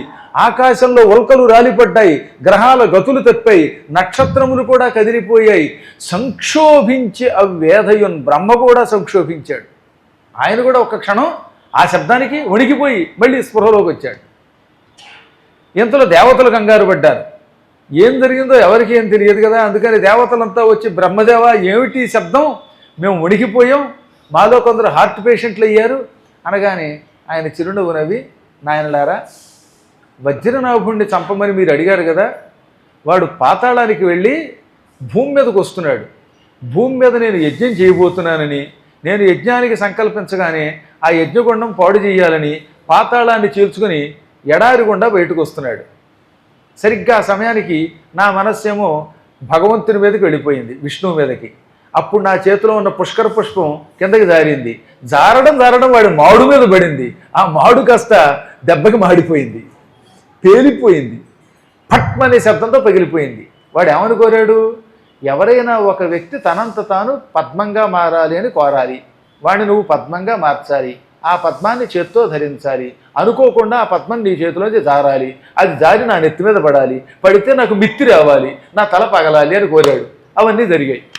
అవి జరగవని వాడు అనుకున్నాడు. వాడు పాతాళం నుంచి అదే సమయానికి బయటకు వచ్చాడు. పుష్కర యోగేమో నా చేతిలో తామర పువ్వుగా ఉన్నాడు. ఆయన్ని పట్టుకున్నాను, అనుకోకుండా పరమాత్మని ధ్యానించి పరధ్యానంలోకి వెళ్ళాను. చేతిలో పువ్వు జారింది, వాడి మాడు మీద పడింది. వాడు మళ్ళీ ఎవరి దగ్గర గోడు పెట్టుకోకుండా చచ్చాడు. వాడి మీద పడగానే పెద్ద విస్ఫోటం కలిగింది, నేలంతా పగిలింది. ఆ పగిలిన చోట పాతాళ జలం పైకి తన్నింది. ఆ పాతాళ జలం ఈ రోజు నుంచి పుష్కరుడి పేరు మీదుగా పుష్కర సరస్సు అయిపోగాక అన్నాడు. అదే ఇప్పుడు అజ్మీర్ దగ్గర ఉన్న పుష్కర్, రాజస్థాన్లో ఆ ఎడారి ప్రాంతంలో మంచినీరు పుట్టని చోట భగవంతుడు ఈ పాపాత్ముడిని చంపి వాడి ద్వారా ఏనాడు ఎండిపోని ఓ పెద్ద సరోవరం ఏర్పాటు చేశాడు. చేసి ఇంకేమన్నాడు? ఈ పుష్కరుడు ఉన్న చోట ఒక అడవి ఏర్పడుతుంది, అది వాడి పేరు మీదుగా పుష్కరారణ్యం అవుతుంది. మనకి మొత్తం 12 అరణ్యాలు ప్రసిద్ధం చెప్పాను కదా. ధర్మారణ్యము, పుష్కరారణ్యము, కురుజాంగలారణ్యము, దండకారణ్యము, నైమిశారణ్యము, హిమవద్ అరణ్యము, అందులో ఈ పుష్కరారణ్యం ఒకటి. ఈ 12 అడవుల మీద నేను ఒక గ్రంథం రాశాను. ఆ గ్రంథము 12 పుష్కరాల మీద రాసిన గ్రంథము రెండూ కలిపి మళ్ళీ ఇప్పుడు జగదీష్ గారు కొత్తగా ప్రింట్ చేయిస్తున్నారు. మీ అదృష్టం బాగుంటే 2వ విడత పురాణం టైంకి ఈ పుస్తకం తయారైతే మీరు అదృష్టవంతులు అవుతారు. అద్భుతమైన పుస్తకాలు అవి. అసలు పుష్కరాలు ఎలా ఏర్పడ్డాయి అది కూడా చాలా తేలికగా చందమామ భాషలో రాస్తారు కాబట్టి గురువుగారు మీకు చదవడం కూడా తేలిక కదా. అలాంటి పుస్తకం రాశామన్నమాట. అందులో ఈ చరిత్ర అంతా వస్తుంది. ఇప్పుడు ఈ పుష్కరుడేమో సరస్సు అయ్యాడు. అతని పేరు మీదుగా అక్కడ ఏర్పడుతుంది అడవి పుష్కరారణ్యం అవుతుంది. ఈ పుష్కరారణ్యంలో భవిష్యత్తులో నాకు గుడి వస్తుంది. ఇక ఈ పుష్కరుడు ప్రతి సంవత్సరం గురువుగారు ఒక్కొక్క రాశిలో ప్రవేశించినప్పుడు 12 రోజుల పాటు కొన్ని నదుల్లో చేరతాడు. గోదావరి, గంగ, కృష్ణ, తుంగభద్ర, కావేరి, సరస్వతి, సింధు, తర్వాత ప్రాణహిత ఈ నదుల్లో ప్రవేశిస్తాడు. ఆయా నదుల్లో ఆయన ప్రవేశించగానే 12 రోజులు ఏం చేస్తారు, ఈయన పేరు మీదుగా పుష్కరములు జరుపుతారు. అప్పుడు ఏమవుతుంది, అతని పేరు ప్రసిద్ధికి ఎక్కుతుంది పుష్కరములు అనే పేరుతో. ఈ పుష్కరుడు అనే యోగి ఆ 12 రోజులు అందులో ఉండి అందులో స్నానం చేసిన వాళ్ళని తరింపజేస్తాడు. ఆది పుష్కరం మాత్రం పుష్కరంతో మొదలవుతుంది. పుష్కర సరస్సు మొదటిది. ఇంకా అక్కడి నుంచి వరుసగా గంగా, యమున, గోదావరి, సరస్వతి. నెక్స్ట్ ఇయర్ దేనికి ఇప్పుడు సరస్వతి అనగానే ఇంకా మనం అక్కడికి వెళ్ళిపోవాల్సింది బదరీ దగ్గర మానా ప్రాంతానికి వెళ్ళాలి. ఈ విధంగా ఈ సరస్సుల్లో ఈ నదులలో ఈయన ప్రవేశిస్తాడు. ఇప్పుడు చూడండి, బ్రహ్మగారు ఆయనకి ఇచ్చిన వరం ఎంత నిలబడిందో. అతనేమో పుష్కర అరణ్యం అయ్యాడు, అతని శరీరం సరస్సు అయ్యింది. ఆ సరస్సులో ఉన్న ఆయన ఆత్మ ప్రతి సంవత్సరం ఒక్కొక్క నదిలో ప్రవేశిస్తోంది. అప్పుడు మనం పుష్కరాల పేరుతో సంకల్పం చెప్పుకు స్నానం చేస్తున్నాం. ఈ విధంగా నిరంతరం పుష్కరం అంటూనే ఉన్నాం. పుష్కర క్షేత్రం ఏర్పడింది. ఈ పుష్కరముల వంటి కళ్ళు కలిగిన విష్ణువు పుష్కరేక్షణుడు అని పిలువబడతాడు. ఈయన పుష్కర ప్రభవుడు, తామర పువ్వులోంచి పుట్టినవాడు అయ్యాడు. ఆ పుష్కరమే పద్మం గనక పద్మాకరుడు అనే పేరుతో పురాణములు కూడా చెబుతూ ప్రసిద్ధికి ఎక్కువనే ఉంది. ఈ విధంగా నిరంతరం పుష్కరనామం తలుచుకుంటూనే ఉంటాం. ఎంత ముష్కరుడైనా పుష్కరాన్ని తలుచుకుంటే దుష్కరమైన కర్మలలో నుంచి బయటపడతాడు. ఆ విధంగా వాడు సుగుణాలు పొందుతాడు. అనగానే వాళ్ళు ఆనందపడ్డారు. అమ్మయ్య, నీ వల్ల ఇప్పుడు మాకు శుభవార్త తెలిసింది. వజ్రనాభుడు తెచ్చాడు. ఇప్పుడు దివ్య స్థలం కూడా ఏర్పడింది. ఇకైతే ఇక్కడ యజ్ఞం చెయ్యి అనగానే ఆయన ముందు విష్ణువు దగ్గరికి వెళ్ళాడు. స్వామి, ఒక యజ్ఞం చేద్దాం అనుకుంటున్నాం. అది పుష్కర యాగం, అది కూడా బ్రహ్మకృత యాగం కాబట్టి బ్రహ్మయజ్ఞం కూడా. ఎప్పుడైనా మానవులకి సకాలంలో వర్షాలు కురవాలంటే ఏం జరగాలి? యజ్ఞం జరగాలి. మీరంతా భక్తి శ్రద్ధలతో అప్పుడప్పుడు యజ్ఞాలు చేస్తూ ఉంటే, ఆ యజ్ఞములు శాస్త్ర ప్రకారం చేస్తూ ఉంటే, ఆ యజ్ఞములకు మెచ్చుకుని ఇంద్రుడు ఏం చేస్తాడు? వర్షం కురిపిస్తాడు. మఖము చేయ వజ్రిమతి సంతసించును, వజ్రి సంతసింప వానగురియ కసవు వసుమతి పెరుగును, కసవు మేసిధేను గణము బ్రతుకు. యజ్ఞం చేస్తే ఇంద్రుడికి సంతోషం కలుగుతుంది. దేవతలకి ఈ యజ్ఞం వల్ల ఆహారం లభిస్తుంది. యజ్ఞగుండం ఓడిపెట్టి ఆ యజ్ఞంలో దేవతలకు ఆహుతులు ఇస్తున్నారుగా, ఇవ్వగానే వెంటనే వాళ్ళ కడుపు నిండుతుందిట. ఎలా నిండుతుందో వేదం చెబుతున్నది. ఓం ఇంద్రాయ స్వాహ ఇంద్రాయ యదన్న మమ అని సుర్కుసురువులతో అందులో నెయ్యితో పాటు చెరుహు అనే పేరుతో ఆహారం వేయగానే ఈ ఆహారము ఈ నెయ్యి ఆ అగ్నిలో పడి వెంటనే భస్మం అయిపోతుంది. అందులోంచి పొగ పైకి లేస్తుంది. సన్నని పొగ, కనపడకుండా. ఎక్కువ పొగ లేవకూడదు. బాగా దట్టమైన పొగ వచ్చిందా అప్పుడు ఆ యజ్ఞం సంపూర్ణమైన యాగం కాదు. అందుకే మంట బాగా ఉన్నప్పుడే నెయ్యి వేయాలి. అప్పుడు అందులోంచి వచ్చే సన్నని పొగ కళ్ళు మూసి తెరిచేలోపు క్షణాలలో ఇంద్రుడి దగ్గరికి వెళ్ళిపోతుంది. ఎందుకని నువ్వు చదివిన మంత్రంలో ఏమన్నావు? ఇంద్రాయ స్వాహ ఇంద్రాయ యదం న మమ, ఇది ఇంద్రుని కొరకు నాది కాదు అని ఇంద్రుని కొరకు స్వాహాకారంతో వేసిన ఈ ఆహారము నెయ్యి ఆయన దగ్గరికి వెడుతుంది పొగ రూపంలో. ఇంద్రుడు వెంటనే నోరు తెరుస్తాడు. అప్పుడు ఈ సన్నని పొగ చిన్న అమృతపు బిందువుగా మారిపోతుంది. ఏమవుతుంది? అమృతపు బిందువు, ఏ డ్రాప్ ఆఫ్ అమృత. అది నాలుక మీద పడుతుంది. వెంటనే ఆయనకి సంతృప్తి కలుగుతుంది. విటమిన్లు లాంటివి అవి. విటమిన్లు వేసుకుంటే ఎక్కువ వేసుకోకర్లా, ఒక ట్యాబ్లెట్ వేసుకుంటే వాడికి తక్షణం శక్తి వస్తుంది. అలాగే ఈ అమృత బిందు పడగానే వెంటనే ఇంద్రుడికి సంతృప్తి కలుగుతుంది. అప్పుడు ఆయన ఏం చేస్తాడు? భూలోకంలో ఇవాళ నాగోల్లో కృష్ణాలయంలో భాగవత పారాయణ సమయంలో లక్ష్మీనారాయణ యాగం చేశారు. ఆ యాగంలో నాకు కూడా ఆహారం ఇచ్చారు, నేను సంతృప్తి పొందాను. కాబట్టి శ్రావణ భాద్రపదాల్లో మంచి వర్షం కురిపిస్తాను, అప్పుడప్పుడు అవసరమైనప్పుడు వర్షం కురిపిస్తాను, పంటలు పండిస్తాను అంటాడు. దానివల్ల పంటలు పండుతాయి, గడ్డి బాగా పెరుగుతుంది, పంటలు మనం తింటాం, గడ్డి ఫుడ్డుగా గోవులకు ఇస్తాం. ఈ కసవు మేసి ధేనువులు బతుకుతాయి. అప్పుడు ఆ ధేనువులు పాలిస్తాయి. ఆ పాలల్లో మళ్ళీ మనం ఏం చేస్తాం? కొంత కాఫీలు టీలు వీటన్నిటికీ ఎలాగ వాడేస్తాం. పొద్దున్నే లేవగానే రామనామం లేదు కదా, కాఫీ ఎక్కడ ఓహో టీ ఎక్కడ, ఆ ఒక్కటి తప్ప లేవగానే రామ అనేవాడు తగ్గిపోతున్నారు. ఏదో మీలాంటి పుణ్యాత్మలు ఇంకా లేవగానే రామ రామ అంటున్నారు, కానీ చాలామంది అల్లాడిపోయి జుట్టు పీక్కుని అహనా కాఫీ అంట అని పాడటమే. సరే వాటికి కొంత వాడాక మళ్ళీ వాటిని పాలు కాచి తోడు పెడితే పెరుగు తయారవుతుంది. ఆ పెరుగుని చిలికితే వెన్న వస్తుంది. ఆ వెన్న తింటే నున్నగా తయారవుతారు. ఆ వెన్న కరగబెట్టగా వచ్చిన నెయ్యి కొంత మనం వాడుకుంటున్నాం, మళ్ళీ కొంత దేవతలకు ఆహారంగా ఇస్తే దేవతలు మళ్ళీ మనకి ఆహారం ఇస్తారు. ఇది దేవతలకి మానవులకి ఇచ్చి పుచ్చుకునే సంబంధం. అందువల్ల యజ్ఞములు జరగాలి. కలియుగంలో సక్రమంగా జరగడం లేదు, ఎక్కువ మంది చేయటం లేదు. కనుకే అకాల వర్షాలు లేదా అసలు వర్షాలే లేకుండా అయిపోవడం, అతివృష్టి అనావృష్టి. పంటలు చేతికి వచ్చేటప్పుడు వర్షం వస్తుంది, పంటలు పాడవుతాయి. అసలు అవసరమైనప్పుడు పంటలు పండించేటప్పుడు వర్షం రాదు, దాంతో వెండిపోతున్నాయి. వీటికి మూల కారణం మనము చేయవలసిన యజ్ఞాది కర్మములు సక్రమముగా ఆచరించకపోవడమే. అందువల్ల యజ్ఞము ఆచరిస్తే ఆ విధంగా దేవతలకి సంతోషం కలుగుతుంది. ఆ విధంగా మళ్ళీ మనకి పంటలు వస్తాయి, మనకి సుఖాలు కలుగుతాయి. అందుకని ఏం చెప్పారన్నమాట, యజ్ఞము చేసి తీరాలి. దేవతలైనా మానవులైనా భూమి మీద పుడితే యజ్ఞమును చెయ్యవలసిందే. అప్పుడు వరసగా ఇంద్రుడు, అగ్ని, యముడు, నిరుతి, వరుణుడు, వాయువు, కుబేరుడు, ఈశానుడు అనే అష్టదిక్పాలకులు, సూర్యుడు, చంద్రుడు, అంగారకుడు, బుధుడు, బృహస్పతి, శుక్రుడు, శని, రాహువు, కేతు మొదలైనటువంటి నవగ్రహాలు, ఆకాశంలో ఉన్న నక్షత్రాలు, ఇది కాకుండా కిన్నరులు, కింపురుషులు, సాధ్యులు, సిద్ధులు, విద్యాధరులు, చారణులు, వీళ్ళు త్రిమూర్తులు, జగన్మాత, ఆ జగన్మాత నుంచి పుట్టిన సప్తమాతృకులు, వీళ్ళందరూ సంతోషం పొందుతారు. సంతోషం పొందితే సృష్టి హాయిగా సాగుతుంది. అందుకని ఏమన్నాడు అనమాట, అన్నాద్భవంతి భూతాని పర్జన్యాదన్న సంభవ యజ్ఞాద్భవతి పర్జన్యో యజ్ఞ కర్మ సముద్భవ. ఇది భగవద్గీతలో కృష్ణుడు చెప్పిన శ్లోకం. ప్రాణులన్నీ అన్నాత్, అన్నము వలన, అన్నము నుండి, భవంతి పుడుతున్నాయి. అన్నం తింటేనే ప్రాణులు బతుకుతారు. అన్నం తింటేనే అన్నం రేతస్సు అవుతుంది. అది ఉంటేనే ఈ స్త్రీ పురుష సంభోగం, అది అయితేనే సృష్టి నడుస్తుంది. కాబట్టి అన్నం వల్లే, ఆహారం వల్లే ఈ మానవ జీవితం నడుస్తున్నది, ప్రాణులు బ్రతుకుతున్నారు. మరి అన్నం దేనివల్ల పుడుతోంది? పర్జన్యాత్ అన్న సంభవ. పర్జన్యాత్ మేఘముల నుండి అన్నం పుడుతున్నది. ఆ మేఘం ఎలా పుడుతోంది? యజ్ఞాత్ భవతి పర్జన్య.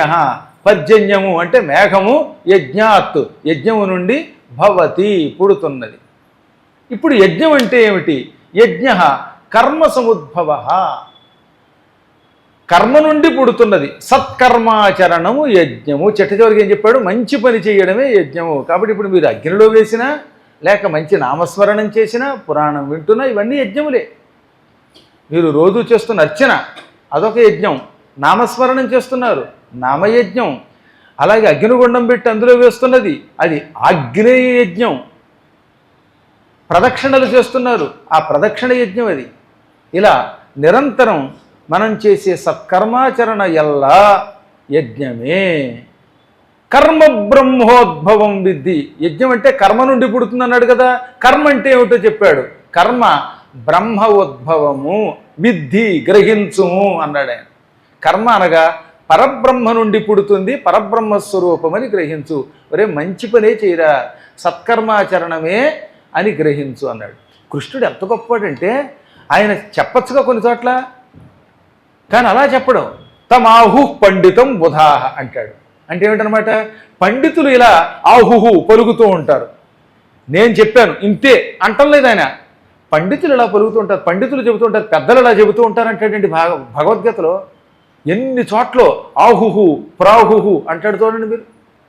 అంటే పెద్దలు ఇలా చెప్పారు అనడం ద్వారా, నాయనడారా ధర్మము సూక్ష్మమైనది, ఎప్పుడు పిడివాదంలో ఒకే రకంగా ఉండదు.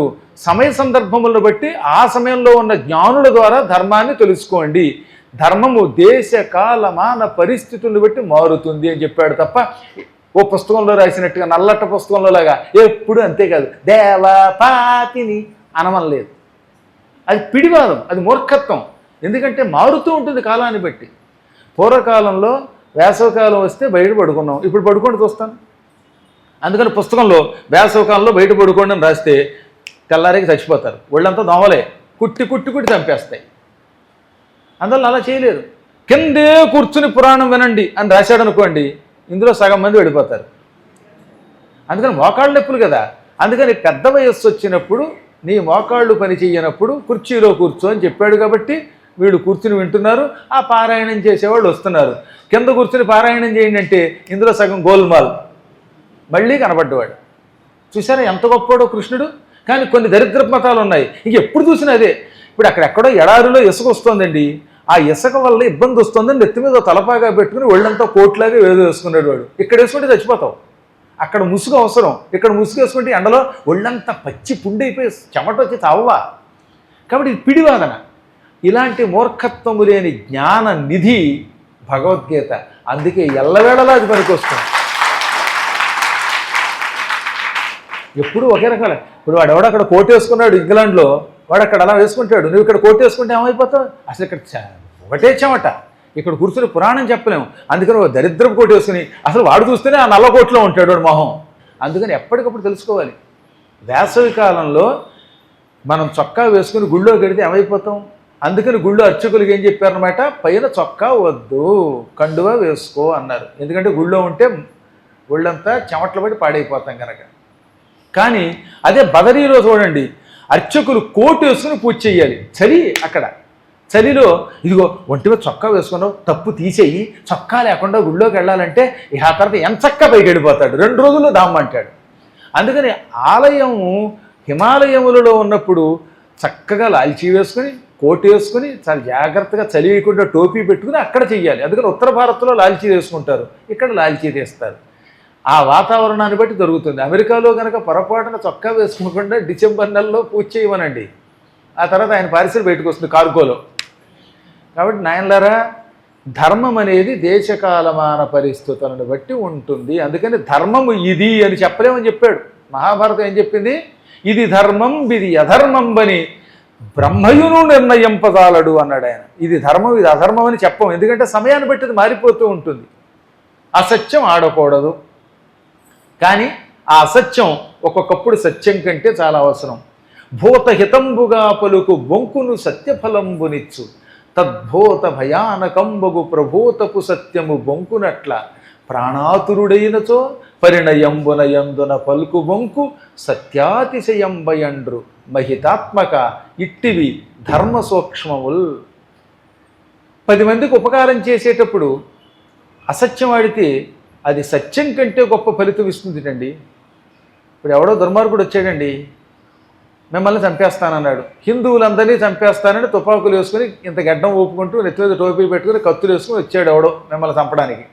మీరంతా హడిలిపోయి ఈ గదిలో దాక్కున్నారు. వాడు నా దగ్గరికి వచ్చాడు, ఏమాయి నువ్వు అసత్యం ఆడవు, సత్యమే పలుకుతావు, ఏరి ఇప్పటిదాకా ఇక్కడ ఉన్నవాళ్ళు అని అడిగితే, నేను సత్యమే పలుకుతానండి, అబద్ధం ఆడినండి, నిజమే చెబుతానండి, వీళ్ళంతా గదిలో దాక్కున్నారండి అంటే ఏం చేస్తాడు దుర్మార్గుడు? మిమ్మల్ని అందరినీ చంపేస్తాడు. అప్పుడు అది ఏమవుతుంది? మహాపాపం అవుతుంది. అందుకని ఏమన్నాడు? భూతహితంబుగా, ఎంతమంది ప్రాణులకు ఉపకారం చేయడం కోసం పలుకు బొంకును పలికేటటువంటి అసత్యం కూడా సత్యఫలంబునిచ్చు, సత్య ఫలితం ఇస్తుంది. అందుకని నేనేం చెప్పాలన్నమాట, ఆ దిక్కుమాలాడు ఉంటాడు, ఇలా కళ్ళెట్టుకుని పిచ్చపిచ్చవాగుడు ఆగుతూ ఉంటాడు అక్కడ. అలాంటి వాడిని, ఒరే ఈ పక్కనే ఉన్నాడురా వీళ్ళంతా అని చెప్పాలి. అక్కడ పోలీసు వాడు ఉంటాడు, అక్కడికి పంపాలి, వాడు వీడిని వేసేస్తాడు. ఈ విధంగా మిమ్మల్ని రక్షించడానికి మీరు ఇక్కడ లేరు, పక్కకు వెళ్ళారని అసత్యం ఆడితే అది ఎంతో మంచి ఫలితం ఇస్తుందట. తద్భూత భయానకంబగు ప్రభూతపు సత్యము బొంకునట్ల, ఎంతమంది ప్రాణం తీసే మీకు భయం కలిగించే సత్యం అసత్యం కంటే ప్రమాదకరమైనది. అందుకని 3వ పాదంలో ప్రాణాతురుడైనచో, ప్రాణం పోతున్నప్పుడు ప్రాణభయం కలిగినప్పుడు అసత్యం ఆడవచ్చు. ఎవడో వచ్చాడు, ఎవరిక్కడ జయకుమార్ అంటే కాల్చేస్తానన్నాడు. అప్పుడు నేనే జయకుమార్ని కాల్చేయి అంటే వాడు ఢామ్ అని తుపాకీతో కాల్చి చంపేస్తాడు. అందుకని ఏం చెప్పాలన్నమాట, జయకుమారా అదిగో అక్కడే ఉన్నాడండి ట్రాఫిక్ దగ్గర అని చెప్పాలి. వీడు అక్కడికి ఎడతాడు, ఈయన బతికి బట్ట కడతాడు. అందుకని ఇలా తన ప్రాణం మీదకి వచ్చినప్పుడు ఆ సత్యం ఆడాలి. పరిణయంబునయందున పలుకు బొంకు, పెళ్ళిళ్ళల్లో కూడా అబద్ధం ఆడొచ్చట. అమ్మాయి మెట్రిక్ ఫెయిల్డ్, కానీ మెట్రిక్ పాస్ అయ్యింది అని అబద్ధమాడి పెళ్లి చేసేయమన్నాడు. ఆ తర్వాత వాడు ఎలాగో చస్తాడు. కానీ మరీ బొత్తిగా మెట్రిక్ ఫెయిల్ అయిన వాడిని లా గోల్డ్ మెడలిస్ట్ అని పెళ్లి చేయడం అది అన్యాయం. అంత అన్యాయం చేయకండి. మెట్రిక్ ఫెయిల్ అయితే మెట్రిక్ పాస్ అయ్యారంటే కొంత నయ్యం, కానీ మరీ బొత్తిగా వాడేమో మెట్రిక్ ఫెయిల్ అయిపోయింది ఆ అమ్మాయి పగలు చూస్తే రాత్రి కల్లోకి వస్తుంది. అది మార్కండేయ పురాణంలో రాసిన కుండల కథలాగా. అలాంటి దాన్ని ఈ అమ్మాయి లా గోల్డ్ మెడలిస్టు నీకు ఉద్యోగం ఇస్తానంటే అవతల వాడు పెళ్ళాక ఏమైపోతాడు, వాడు యావత్ జీవితం అంతకంటే నరకమే ఉంది. కాబట్టి అంత దారుణమైన అబద్ధాలు వద్దు, కానీ చిన్న చిన్న అబద్ధాలు ఆడండి. మెడలో గొలుసు, అది దొంగ గొలుసు అంటే రోల్డ్ గోల్డ్ అయినా సరే 10 కాసులు గొలుసు అని చెబితే ఈ పిచ్చాడు ఆశపడి చూసుకొని ఆయన తాళి కట్టేస్తాడు. ఆ తర్వాత అయిపోయాయి. మొత్తం చిన్న అబద్ధాలు ఆడచ్చుటండి. పెళ్ళిళ్ళలో ఏం చేస్తాం మరి. ఒక్కొక్కప్పుడు అమ్మాయి ఒక 2 ఏళ్ళు పెద్దదైనా 1980లో పుట్టింది అమ్మాయి, అబ్బాయి ఏమో 1982లో పుట్టాడు. అప్పుడు ఏం చెప్పాలి, 84లో పుట్టిందండి అని చెప్పి అబద్ధమాడి పెళ్లి చేసేయచ్చుట. అందుకని పరిణయంబునయందున పలుకు బొంకు సత్యాతిశయంబయండ్రు. సత్యం కంటే ఎక్కువటండోయ్. సత్యం పలకడం వల్ల వచ్చే పుణ్యం కాదు, సత్యం పలకడం వల్ల వచ్చే పుణ్యము కంటే అతిశయ పుణ్యం, ఎక్కువ పుణ్యం లభిస్తుంది. మహితాత్మక ఇట్టివి ధర్మ సూక్ష్మములు. ఇవి ధర్మ సూక్ష్మములు అంటే. కాబట్టి అన్ని వేళలా ఇదే ధర్మం, ఇది అధర్మం అనడానికి వీల్లేదు. పూర్వకాలంలో అరుణాచలం చుట్టూతా ప్రదక్షిణ చేయడానికి ఆ రోజుల్లో హాయిగా ఉండేది నేల. ఇప్పుడు ఆటోలు, మేకులు, ఉమ్ములు, గందరగోళాలు వచ్చాయి. ఇటువంటి సమయంలో చెప్పులు లేకుండా ప్రదక్షిణ చేసిన షుగర్ పేషెంట్ చచ్చి ఊరుకుంటాడు. అవునా? వాడికి షుగరు, అక్కడ ఎవడో మేకు వేసాడు, కాలికి చెప్పు లేకుండా పెడితే కసిక్క కాలులో మేకు దిగుతుంది. అప్పుడు వాడి కాలు సెప్టిక్ అయి చచ్చిపోతాడు వాడు. అందుకని ఏం చెప్పారు మహానుభావుడు వేదవ్యాసుడు మార్కండేయ పురాణాల్లో, తీర్థయాత్రల్లో శరీరమునకు ఆరోగ్యం బాగా లేనప్పుడు పాదుకలతో కూడా ప్రదక్షిణ చెయ్యొచ్చు అన్నాడు. అందుకని వాళ్ళని దేవుళ్ళు అన్నారు. అంతేగాని చచ్చిపోండి అంతే అనలేదు. నీ కాళ్ళల్లో ముళ్ళు గుచ్చుకున్నా, నీకు షుగర్ వచ్చినా, నువ్వు ఉపవాసంతో బీపీ వచ్చిన ట్యాబ్లెట్ వేసుకోకుండా అలాగే ప్రదక్షిణ చేసి అక్కడ చావు అని చెప్పాడా? చెప్పలేదు. కనుకే వేదవ్యాసుడు వ్యాసో నారాయణో హరి. మనం మహానుభావుల దగ్గర నేర్చుకోవలసింది అదే. మహానుభావుడు వ్యాసుడు పద్మపురాణంలోనే ఏమన్నాడు, భాగవతం చదివేటప్పుడు నాయనలారా పూర్వకాలంలోలాగా మీరు ఉపవాసం ఉండలేరు. నోపవాసంతు కర్తవ్యం, నా ఉపవాసంతు కర్తవ్యం అంటే ఉపవాసం వద్దన్నాడు ఆయన. భోజనంతు వరం మన్యే కథాశ్రవణకారకం, భోజనమే శ్రేష్టమని నేను అనుకుంటున్నానని వ్యాసుడు అన్నాడు.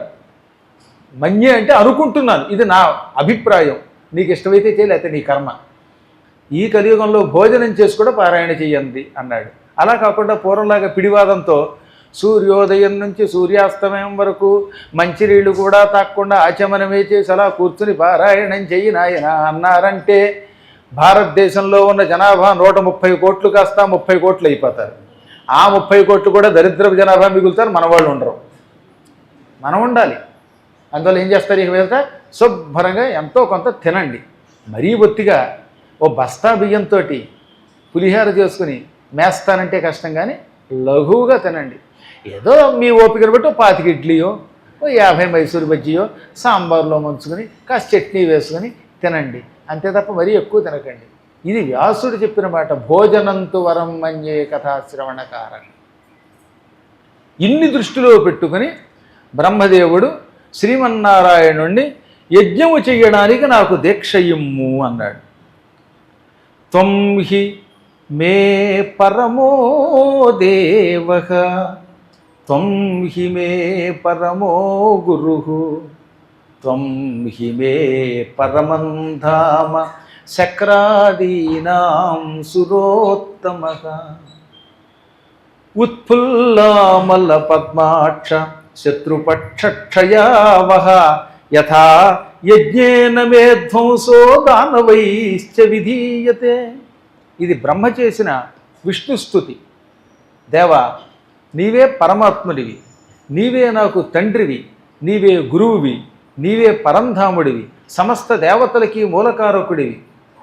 వికసించిన తామర పువ్వు రేకు వంటి కళ్ళు కలిగిన దేవా, శత్రుపక్షములు నాశనమవ్వాలి, ధర్మం పెరగాలి, యజ్ఞము ఏ దానవుల చేత పాడు చెయ్యబడకూడదు, అలా జరిగే యజ్ఞం చేసే భాగ్యం ప్రసాదించు అనగా ఆయన ఏమన్నాడు, నాయన ఈ క్షేత్రం పుష్కర క్షేత్రంలో నీకు స్థలం చూపిస్తున్నాను, ఇక్కడ యజ్ఞగుండం పెట్టు. ఈ యజ్ఞగుండం చుట్టూత 4 ఉపకుండములు పెట్టు. ప్రధాన యజ్ఞగుండమేమో చతురస్రాకారంలో ఉండాలి, అంటే 4 వైపులా కొలతలు సమానంగా ఉండాలి.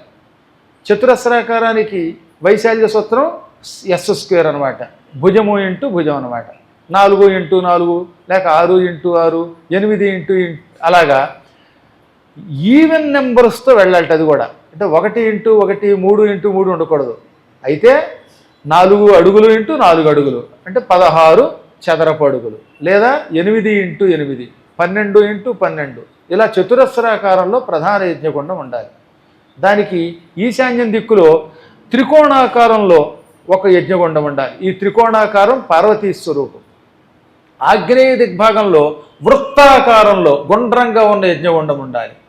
నైరుతి దిక్కులో మళ్ళీ దీర్ఘ చతురస్రాకారంలో ఉండాలి. పొడవు వెడల్పు ఉండాలి తప్ప 4 సమానంగా ఉండకూడదు. పొడవు ఇంటూ వెడల్పులో ఉండాలి. ఇక వాయువ్య దిగ్భాగంలో మళ్ళీ త్రికోణాకారంలో ఉన్నటువంటి యజ్ఞగుండం పెట్టు. మధ్యలో ప్రధాన యజ్ఞగుండం పెట్టి అగ్నినేమో అగ్ని కార్యంలో ఉండమను. ఇక వరుణుడు ఏం చేస్తావు, భోజనం కార్యక్రమంలో పెట్టు. ఆయన జలాధిదేవత. మంచినీళ్లు ప్రవహించినట్టుగా పాయసాలు, మైసూరు బజ్జీలు, దధ్యోజనం, పాయసాన్నం ఇటువంటివన్నీ ప్రవాహంగా అందరికీ అందిస్తాడు. బృహస్పతి అందరికీ మంత్రశాస్త్రాలలో నాయకత్వం వహిస్తాడు. సరస్వతి, గంగ మొదలైన వాళ్ళు అందరికీ జలాన్ని ఇస్తారు. ఇంకా ధనాధ్యక్షుడు కుబేరుడు వచ్చి వస్త్రదానం, ధనదానం చేస్తాడు. వచ్చిన వాళ్ళందరికీ యజ్ఞంలో రోజు బట్టలు కట్టుకోవాలిగా, కట్టిన గుడ్డ కట్టకుండా కొత్త బట్టలు ఇస్తట్టుండే ఆయన. అది మరీ బాగుంది. రోజు ఈ పాత బట్టలు మళ్ళీ ఉతుక్కోవడం, ఆరేయడం, ఎదురుగుండా తోరణాల కింద కనబడడం, పారాయణకు బదులుగా మొత్తం ఏ వైపు చూసినా గోడల నుండి అవే. ఏ ద్వారకో వెళ్ళామంటే ఏ రూమ్ ముందు చూసినా సరే పాత గుడ్డలే, ఆరవేసిన గుడ్డలు. ఆ గుడ్డల్ని తట్టుకుంటూ వెళ్ళాలి నేను. నా అంతటి వాడి కర్మ కాలిపోయి ఈ పాత గుడ్డలమ్మట ముసుగేసుకుని వెళ్ళవలసి వస్తూ ఉంటుంది అనమాట. ఏ గుమ్మం చూసినా అవే. పైగా నా రూమ్కి ఎదురుకుండా మీరెందుకు ఆరేశారు అని వాళ్ళలో వాడు కొట్టుకోవడం ఒకళ్ళిద్దరు. మళ్ళీ ఏదో పెద్ద వాడు రూములేగా, ఏదో 4 రోజులు రూమ్ అది. ఈ 4 రూములకి నా రూమ్కి ఎదురుకుండా నువ్వు తాడు ఎందుకు కట్టావు, నీ తాడు తెగ అంటుంది ఏంటంటే ఒక ఆవిడ. కాబట్టి అలా కొట్టుకోకూడదు. ఈ బాధ లేకుండా కట్టి విడిచిన గుడ్డ తీసుకెళ్ళడం, యజ్ఞగుండంలో తగలెట్టేయడం దూరంగా. ఏ రోజుకు ఆ రోజు కొత్త వస్త్రాలు ఇవ్వడానికి కుబేరుణ్ణి పిలిచారు. ఇంకేముంది, యజ్ఞశాల నిర్మాణం మొదలైంది. అద్భుతమైన నిర్మాణం విశ్వకర్మ గారు చెయ్యగా, స్వయంచ వరుణోరత్నం దక్షశ్చ అన్నం స్వయం దదవు. వరుణుడు ముందుగా వచ్చాడు, అన్న పాన విశేషాలన్నీ చూసుకున్నాడు. ఎన్ని రకాల అన్నాలు ఉన్నాయోట. అసలు అన్ని రకాల అన్నాలు ఉన్నాయని ఎవరికి తెలియదండోయ్. కట్టుపొంగలి, దధ్యోదనం, పులిహేర, మళ్ళీ పెసరపప్పుతో అన్నంట. వాటిల్లో కొన్ని బెల్లపన్నాలట, కొన్ని పంచదారతో అన్నాలట, కొన్ని మిరియాలు అన్నంట. మరీచిక అన్నం అన్నాడు. మరీచిక అంటే మిరియాలు. మంచి మిరియాలు పోపెట్టి నేతితో తయారు చేశారట. అది ఎంత ముద్ద తింటే ఇంకా కడుపులో డైజెషన్ పవర్ పెరుగుతుందట, గ్యాస్ ట్రబుల్ తగ్గిపోతుందట, దిక్కుమాలిన ట్యాబ్లెట్లు వాడక్కర్లేదట. అలాంటివి ధనియాలు, ఆవాలు, జీలకర్ర మొదలైన వాటితో అన్నం. కొందరు జీలకర్ర కూడా వేసుకుంటారట అన్నంలోనండి. ఇవి కాకుండా కొన్నేమో కేవలము బెల్లము, నెయ్యి మొదలైనటువంటి వాటితో వండిన గుడాన్నాలు అన్నమాట. ఇన్ని రకాల అన్నాలు, 84,000 రకాల చిత్రాన్నములను తయారు చేయించేవాడే. ఇంకా కూరలు, కొన్ని ఉల్బణాలు, కొన్ని అనుల్బణాలు, కొన్ని లవణాలు, కొన్ని ఏమో ఆపూపాలు, ఇలాంటివి తయారు చేయించి పెట్టాట. బెల్లం వేసినవి, బెల్లం వేయనివి, కారం వేసినవి, కారం లేనివి, కారం బెల్లం కలిపినటువంటి దిక్కుమల్ల ఆవకాయలు కూడా తయారు చేసేటో తెలియదు. కానీ అసలు కొంతమంది చూస్తే మండిపోతుంది అనమాట.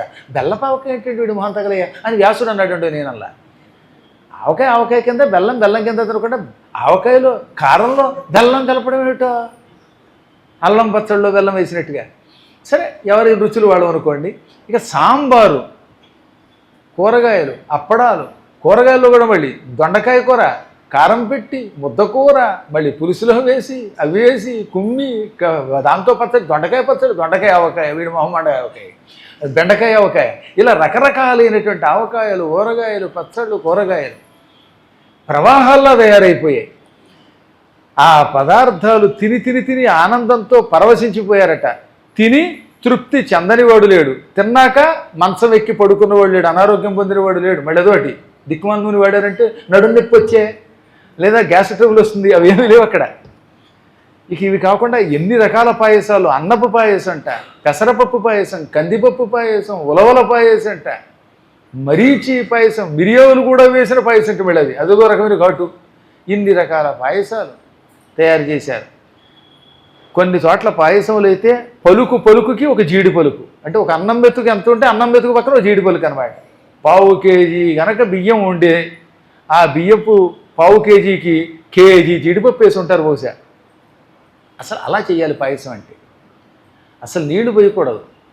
4 లీటర్ల ఆవు పాలు తండి. ఈ 4 లీటర్ల ఆవు పాలు ఉడికిన తర్వాత అందులో పావు కేజీ బియ్యం వెయ్యాలి. ఏం చేయాలి? పావు కేజీ బియ్యమే వెయ్యాలి. 4 లీటర్ల పాలు. ఆ పాలు బాగా కడపళ్ళాడాక ఈ పావు కేజీ బియ్యంతో పాటు 2 కేజీలు జీడిపప్పు, ఆ మాత్రం బాదం పప్పు, అందులో నెయ్యి, కిస్మిస్సు, ఇవన్నీ యాలకులు వేసి తయారు చేస్తే ఆ పాయసం తింటే జీవితంలో ఆయాసం వస్తుందా? బ్రహ్మదేవుడి దగ్గరికి, బెత్తిడి దగ్గరికి వెళ్ళినట్టే. అంతేగాని ఇంకు పిల్లలతో పాలు వేసి ఏదో చచ్చి చెడి ఇంత బెల్లం వేసి ఒక్క జీడిపప్పు కూడా కనపడకుండా ఏమన్నా అంటే షుగర్ పేషెంట్ కోసం ఉంటా, నీకు కావాలంటే వాడు నువ్వు కొమ్మక్కాయ వండుకోండి, మధ్యలో నేనేమయ్యాను? అసలు తీపి ఉండదు అందులోను. ఏమన్నా అంటే వెర్రి తీపి లేదండం, శుభ్రంగా బెల్లం వేసి చెయ్యాలి. ఇలాంటి రకరకాలైన పదార్థములన్నీ సమర్థుడుగానక వరుణుడిచ్చట. అందుకే ఇక్కడ దక్ష అంటే సమర్థుడు, అన్నములు పెట్టడంలో సామర్థ్యం కలిగిన వాడు ఆయన అనేక ఆహార పదార్థాలు ఇచ్చాడు. ఇంకా ఆశ్చర్యం, పాయసం ఒక నూతిలా తయారయ్యిందట. అంటే ఆయన తయారు చేసింది నూతిలోంచి నీళ్లు తోడుతూ ఉంటే నీళ్ళు వస్తాయే, అలా బకెట్ వేసి పాయసం ఎవరికి కావాల్సిందో వాడు తోడుకోవడమే, బోరెట్లు లాగేయడమే పైకి. ఆ విధంగా పాయసపు బావి తయారు చేశాడు. వాయుదేవుడు వచ్చాడు, ఆయన ఏం చేశాడు? పిండి వంటలు పెట్టాట. అనగా ఇది అప్పాలు, అపూపములు అంటే అప్పాలు అనమాట. అప్పాలు, గారెలు, మినప సున్నుండలు, అరిసెలు, ఏవో రకరకాలు ఉంటాయి. అమ్మమ్మ జంతికలు, గొంతికి దాకా తినొచ్చు అనమాట.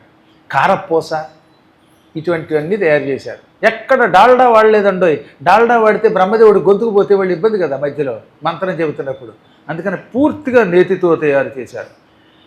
ఇప్పుడు సూర్యుడు రస పదార్థాలు ఇచ్చాడు, అంటే ద్రవ పదార్థాలు. బత్తాకాయ రసం, ఈ మధ్యన తెలియక బత్తాకాయలను వాడుతున్నారు, కానీ బత్తాకాయలు చాలా మంచిది. అసలు జ్వరం వస్తే బత్తాయి రసమే వాడేవారు పూర్వం. కాబట్టి పిచ్చి బత్తాయిలు ఇలాంటి తిట్లు తిడుతున్నారు. అలా తిడితే మిమ్మల్ని పొగిడారని అర్థం చేసుకోండి. బత్తాకాయ దొరికితే చాలా లాభం. కానీ ఇప్పుడు ఈ మధ్యన ఎవడో ఇచ్చాడు బత్తాకాయ నిన్న. ఆ బత్తాకాయ రసం నోట్లో పోసుకుంటే నోరంతా చేదు, నోట్లోని మాట రావట్లా. ఇదేం బత్తాకాయ తెలియదు, అన్ని ఎరువులు. పూర్వంలాగా పసుపచ్చ రంగు లేవు, ఆకుపచ్చ రంగు బత్తాకాయ, అలాంటివి తయారు చేస్తున్నారు. కానీ మంచి అద్భుతమైన బత్తాయి రసం తాగుతూ ఉంటే శరీరానికి నీరసం పోతుంది. అటువంటి రసాలు ఇచ్చారట. ద్రాక్ష రసాలు, నిమ్మరసాలు, జంబూఫల రసాలు అంటే నేరేడు పళ్ళ రసాలు, మామిడి పళ్ళ రసాలు, ఇవన్నీ సూర్య భగవానుడు ఇచ్చాడు. సోముడు కేవలం అన్నం మాత్రం వండేట. ఎక్కడ పలుకు లేకుండా అన్నం వండాడు. ఆ అన్నం వండేటప్పుడు మళ్ళీ చివిడిపోకుండా జాగ్రత్త పడ్డాడు. బృహస్పతి ఏమో తెలివితేటలు ఇచ్చి మంత్రాలు నేర్పాడు. గంగాదేవి, నర్మదా నది వచ్చాయట. అవేం చేసాయట? వరసగా బట్టలు ఇవ్వడం మొదలుపెట్టాయట. వస్త్రాణి వివిధానిచ, రకరకాల బట్టలు కుబేరుడు పట్టుకొచ్చి ఇవ్వడం, వీళ్ళు అందరికీ పంచిపెట్టడం. కుబేరుడు పట్టుకొచ్చి అక్కడ నేసినటువంటి బట్టలు పెడితే, ఏమండి మీకు చీర కావాలా, మీకు ప్యాంటు కావాలా, షర్టు కావాలా, మళ్ళీ టీ షర్టా, కాఫీ షర్టా, లేకపోతే చొక్కాయా, ఇలాంటివన్నీ అడిగి ఎవరికి ఏం కావాలంటే ఆ బట్టలు ఇచ్చారట. కొంతమంది కొన్ని రంగులు అంటే ఇష్టం, కొందరికి నలుపు అంటే ఇష్టం, కొందరికి తెలుపు ఇష్టం, కొందరికి అంచు అంటే ఇష్టం. అలా వారికి కావలసిన వస్త్రములు వాళ్ళు ఇచ్చారు. ఇంకా కుబేరుడు చేతి ఖర్చులకు ఏమైనా డబ్బులు కావాలా అని బట్ట. బ్యాంకులో వేయటం ఇష్టం ఉండదు కొంతమందికి, ఎందుకంటే ట్యాక్స్లు ఎక్కువ కట్టాలి కనుక.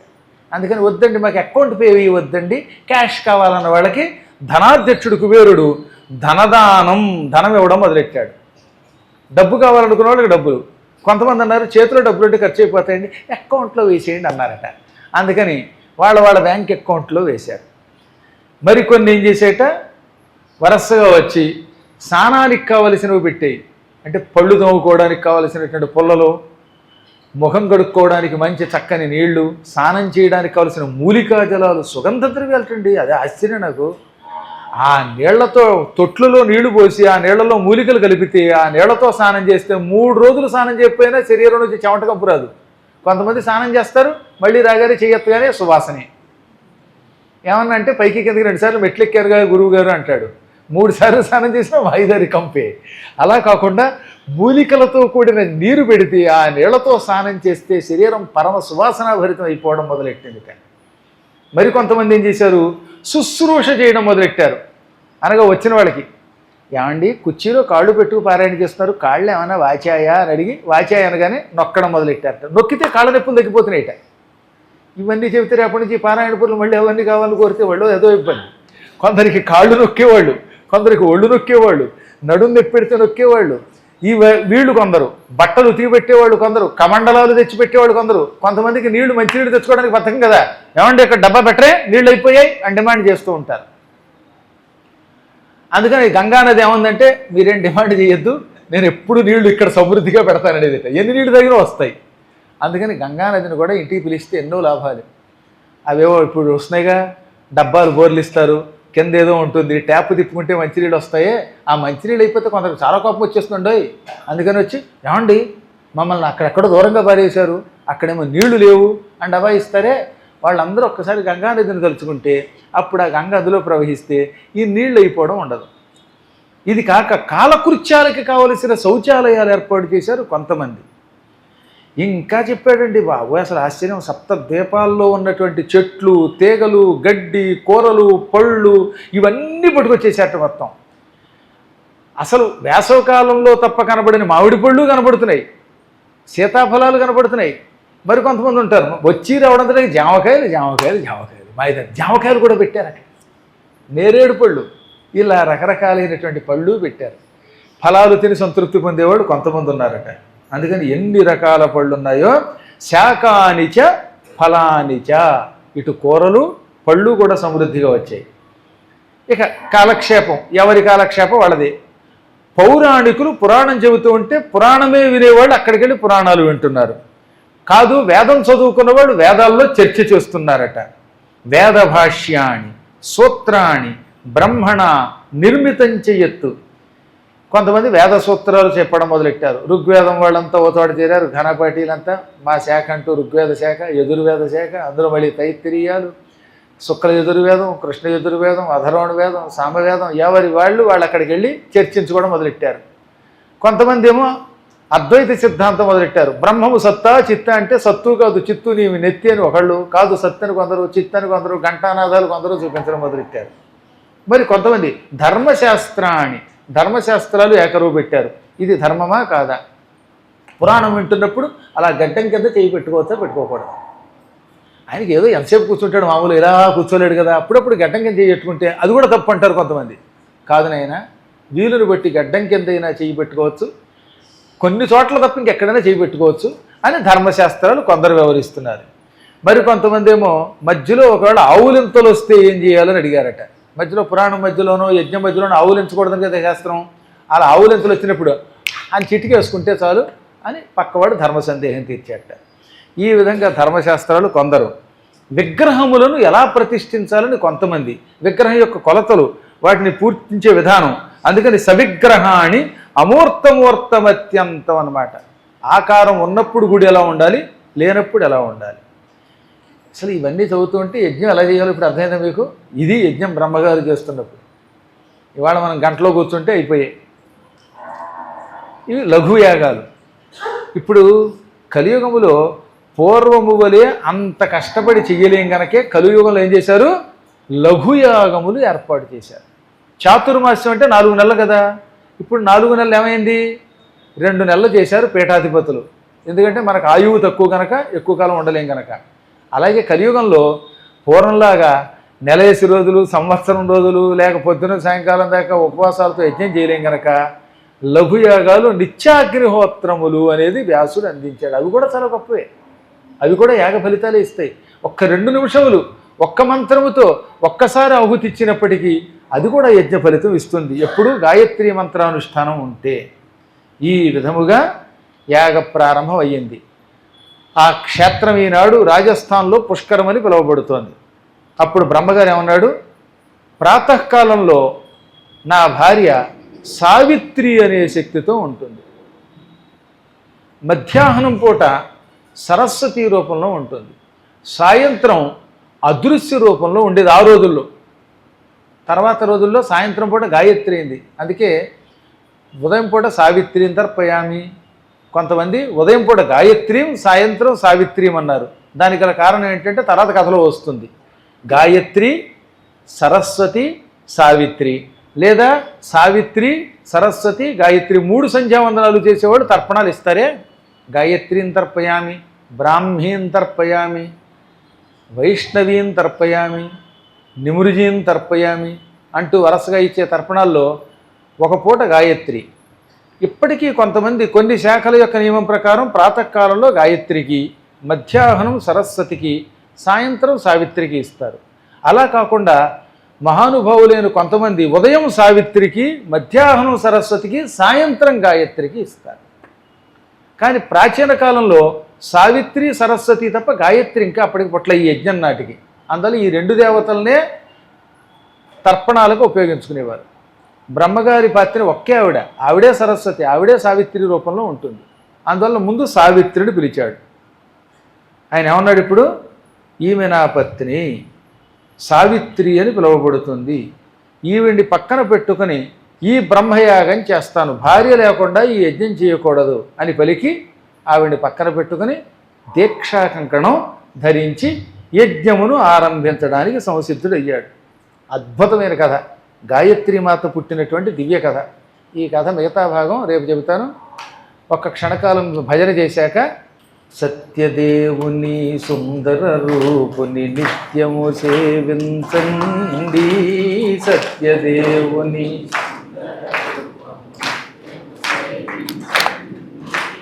నరులు తరించే సులభోపాయము నారాయణ వ్రతమండి, నరులు తరించే సులభోపాయము నారాయణ వ్రతమండి, సత్యనారాయణ సత్యనారాయణ. సత్యదేవుని సుందర రూపుని నిత్యము సేవించండి, సత్యదేవుని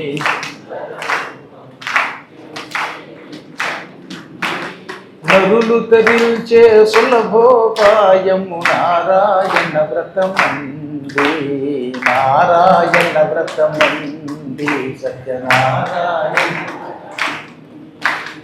శోకాల వాపేడి పాపాల మాపేడి, శోకాల వాపేడి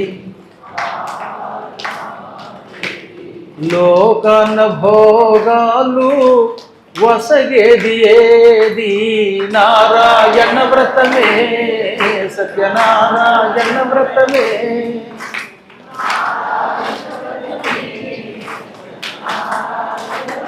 ఏ శాంతి సుఖాల తేలించునేది, ఆనందదాయి వేరేది, సత్యదేవుని సుందర రూపుని నిత్యము సేవించండి, నరులు తరించే సులభోపాయం నారాయణ వ్రతమంది, సత్యనారాయణ వ్రతమంది. ఏ